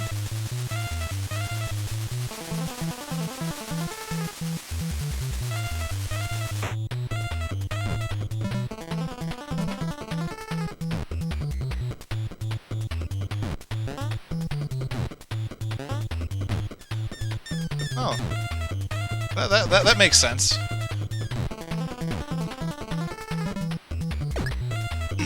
Nice, I'm not gonna raise my flippers, there we go. Because if my flippers get hit by her magic spells now, I'm going straight back down.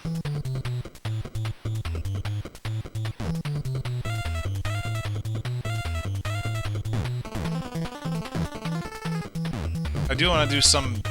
I do want to hit these enemies a bit, just so I can at least get the chance of getting a center stopper. But if I wind up moving up, then that's what happens.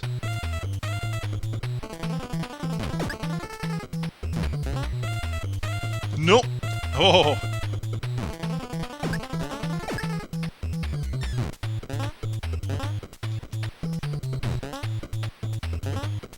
Oh, come on. Take out one of the cats. Or take out the cauldron.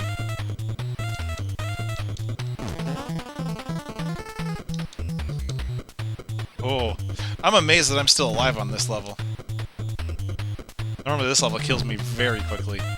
At least without any stoppers. Well, Cauldron's gone, no one can heal.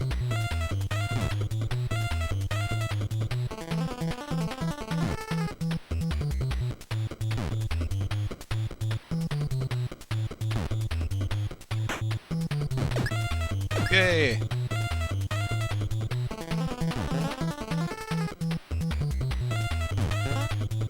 Nope! No! We going down, boys.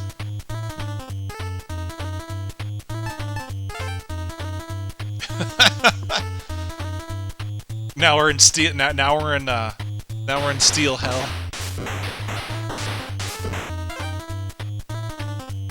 We are in the hell where we keep stealing until we can get something we want. Unless you guys want me to shift gears and save up for the stoppers. I mean, me having strong flippers is definitely a boon to this run, but dear God, imagine someone speedrunning this. I wonder what that looks like. I mean, obviously they're way better at it than I am.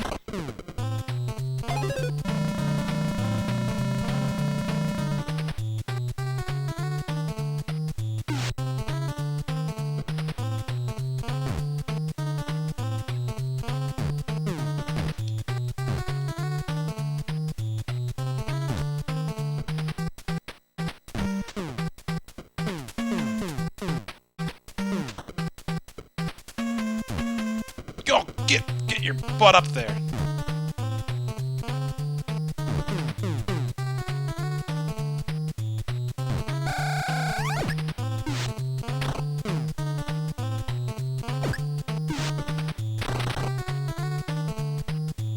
Killed one of the skellies.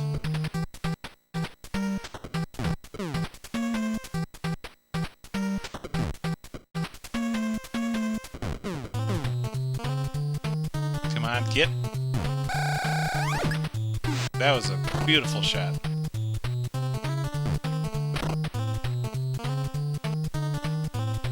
One thing that's nice about this game, specifically for the RPG mode, is that it's really easy to cradle.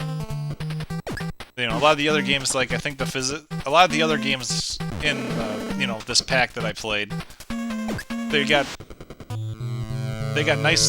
pretty decent physics for, you know, what you can do on the NES. So, you know, it's much more difficult to cradle a ball in a lot of the other games. But for this RPG mode, that works. This way works way better. Okay, all right. I don't think I have enough money for a center stopper. If I ever get enough money for a center stopper, I will buy it. Otherwise, I will resort to petty tricks and thievery.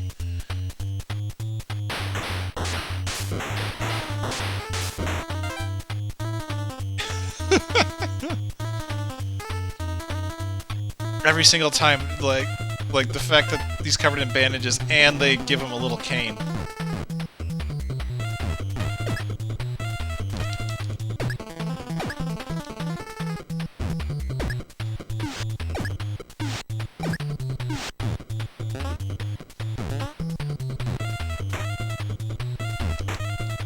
No!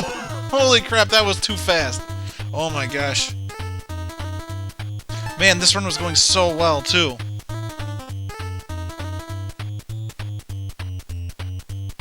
And now I'm back in this hell.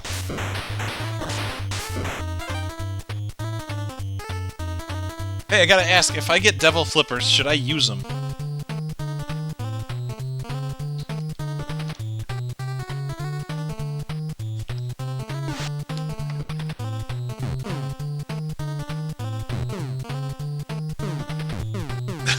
Yes, okay. One thing that's absolutely hilarious about this game, though, if you end a session of RPG mode with devil flippers, all of the other game modes will actually still have the flippers operate like they're devil flippers. So you can make the flippers on the regular games fail to function, like every now and then. It's kind of hilarious. Alright. Alright. Shopkeep, you know what I want? Give it to me. What if the Shopkeep was the real villain? I think he is. I wonder what the actual, like, RNG rolls for stealing is. Like, what are the chances of a theft becoming successful?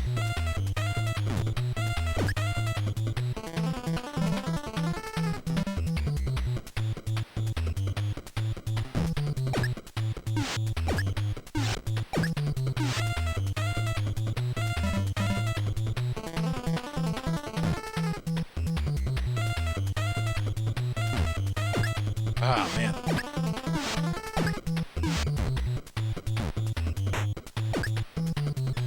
The annoying thing is I don't even have to, like, go through this whole, like, kill the witch rigmarole. But it's almost like I have to just to actually get a clear shot on the exit.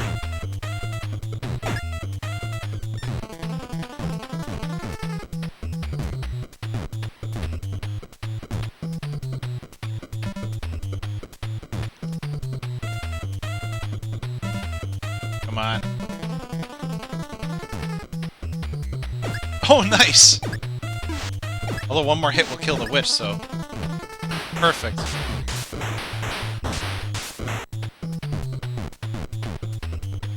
Cool. Let's get out of here. If you can give me a center stopper, I will be super happy. Yes!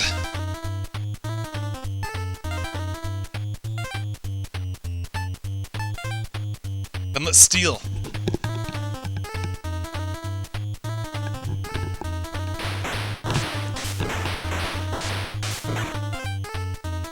Nope. Just battered and bruised. And a cane.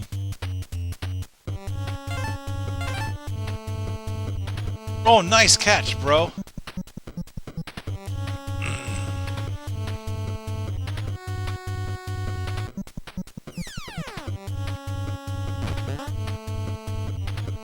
Just watch, it'll turn out that I wasted... Yep, I wasted that center stopper. Damn.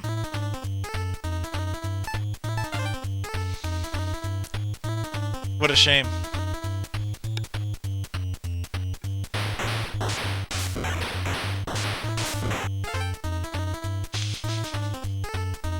Just give me some goods.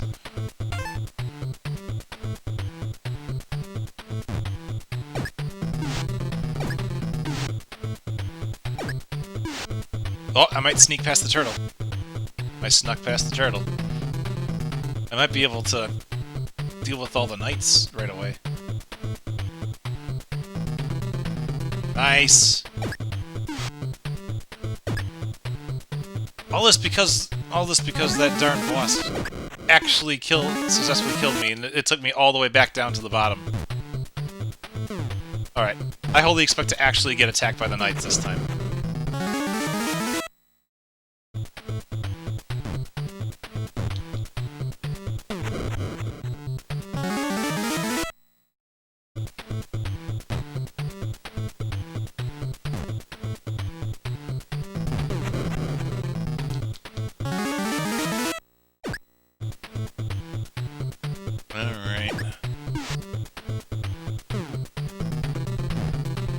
Nope, still not gonna get attacked by the knights. Alright. One last chance to get... Okay, good, we got a boat. One last chance for a knight to actually attack me.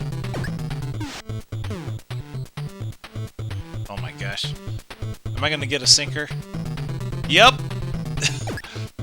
Just watch, I won't be able to get back up topside, and I'll just drain.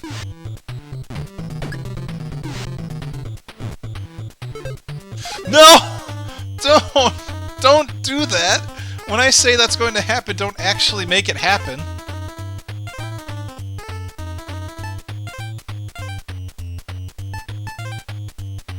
Give me permanent stoppers.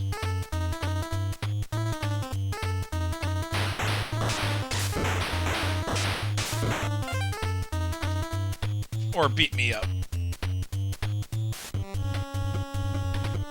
Now the question is, should I use the center stopper here? I guess it all depends on whether or not I can actually get topside right away. Okay, I might save it. Might save it for the next level.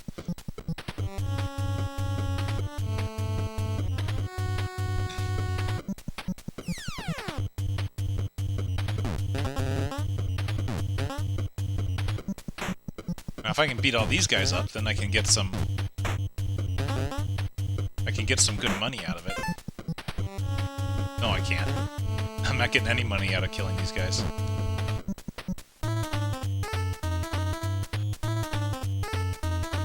Keep engaging in petty thievery.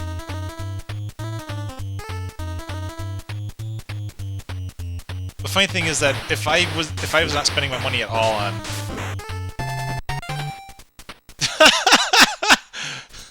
I get a single stopper and a center stopper. Well, the use of one. Let's just use the single stopper.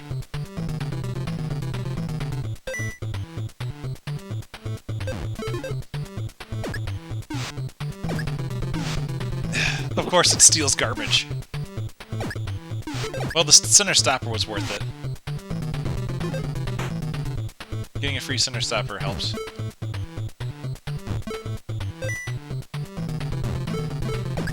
Oh, that was close. But I think the left outline should be pretty safe.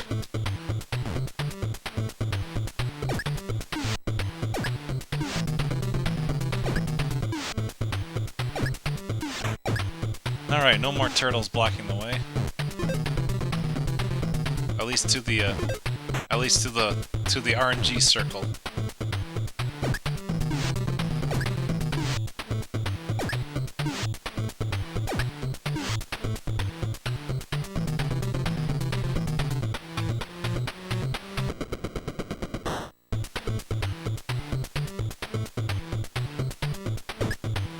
Nice! And it gave me a boat.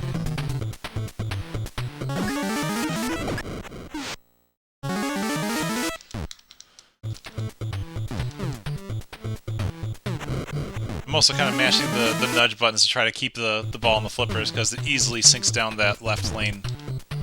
Oh! I just get to skip ahead. Do I have enough money for more stoppers, though? If I can afford another center stopper, no.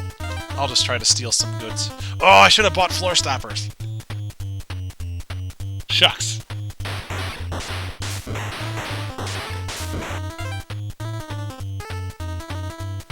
I should have bought floor stoppers just in case.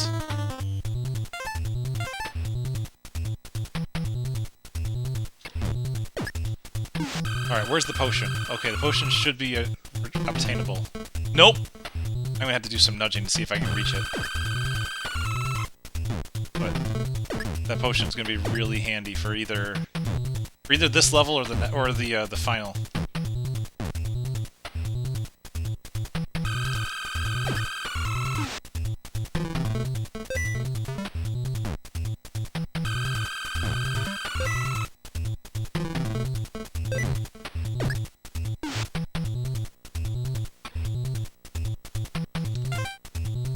That worked!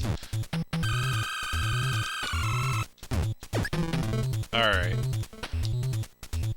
Let's get what's-her-face. What are we doing on... Oh, we got some money. If I can actually beat this, I think I can make enough money to just afford the floor stoppers and a center stopper for the final mission. Or final level. No.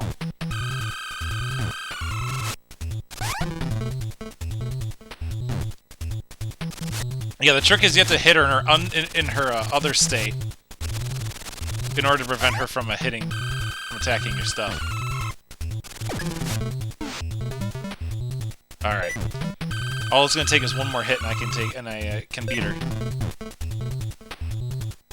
So I might actually be able to beat this now. Because if I can get past this part, and if I have enough money from beating her, then I think I can get through to the end.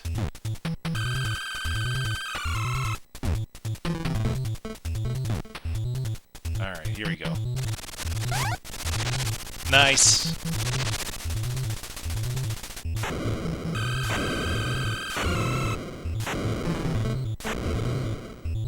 Alright, how much money did that give me? Nice! 20,000. Alright, so now we gotta hit the chair a few times to expose a hidden passage. And then we'll be good. Nope!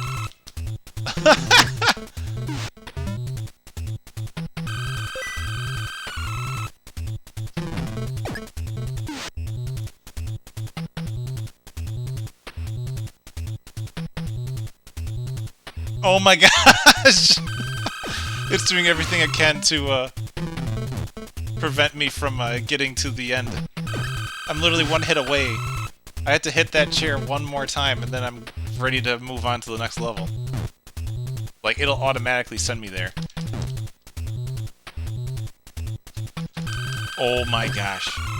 I just have to hit a chair.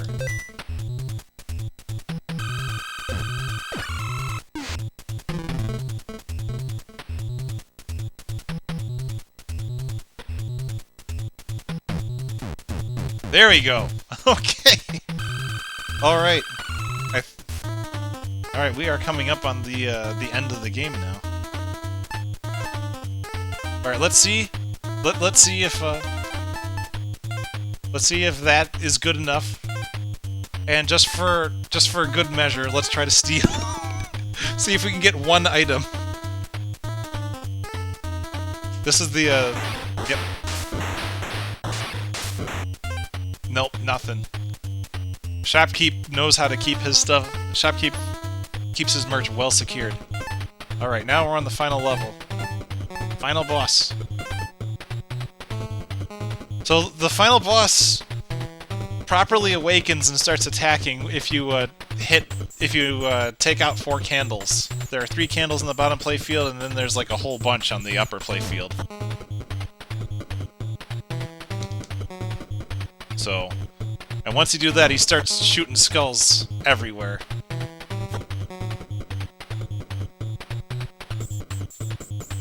And something keeps pulling the ball up.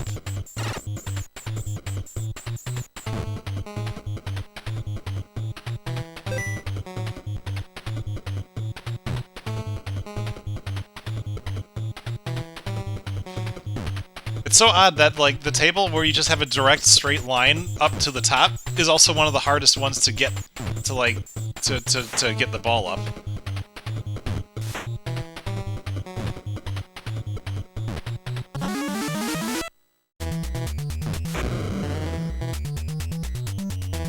Each one of those skulls does 1.5 points of damage to your attack power.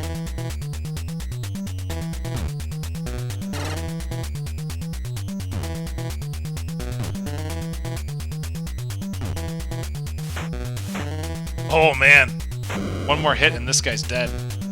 This was a very smooth final fight.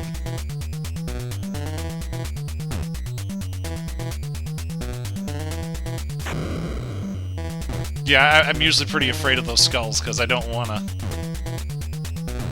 to get bounced around by them because every single bounce takes out 1.5 points, as I just mentioned. Now, as a bonus strat, if you take out all of the candles, the boss can't attack you anymore. I don't get to pull it off very often because it's really difficult. I'm not trying to, trust me.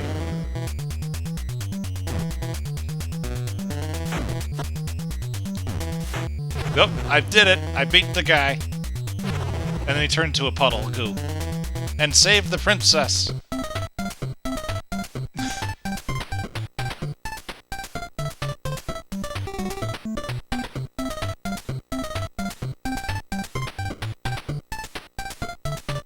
I like the demon engraving on the floor.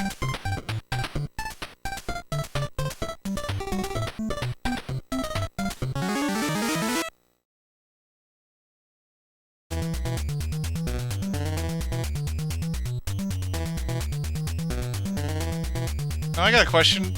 How did the princess get pulled underneath by a giant magnet?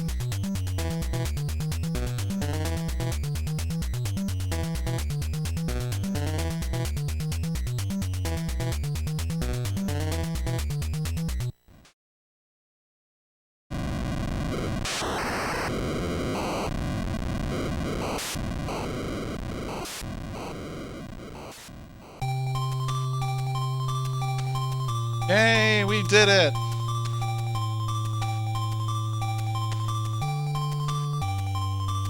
The princess is congratulating... the princess is congratulating the ball. Which clearly, that bandage is not from the fight. The bandage is from him getting beaten up over not being able to steal permanent stoppers.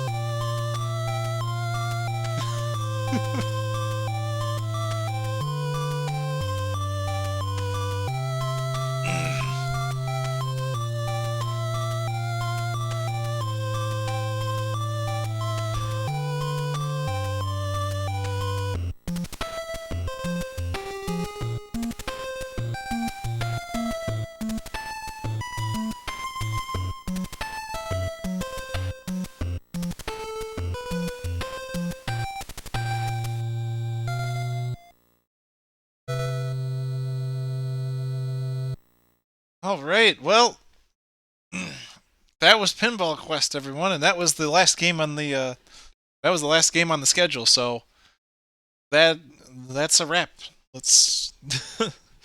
I gotta say thanks, everyone, for watching. I hope you were thoroughly entertained, and as much of a stumble as that RPG mode in Pinball Quest was, this is still, honestly, one of my favorite NES games.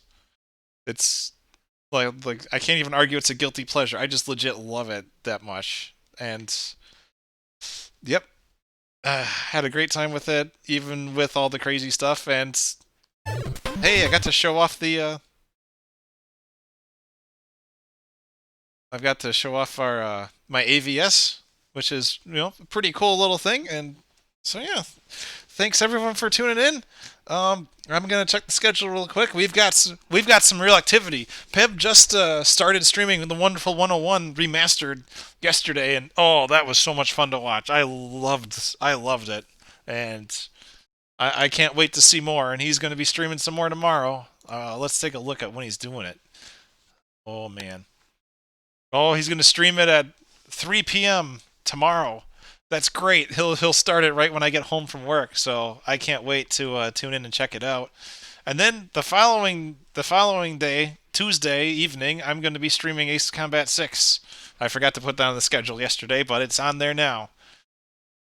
And then this coming up Friday, I'm going to be playing. I'm going to the arcade. And I'm going to be streaming Jungle Lord. It's a pinball table from the early '80s that I've been, I've been itching to show off. So that'll be good. And then let's see, May 24th. That is a May 24th. That's the following Sunday. Next week Sunday, Pib's gonna do his day 9,999 stream. So we got ourselves a schedule. Check out please check out our streams and have yourselves a great day. Later.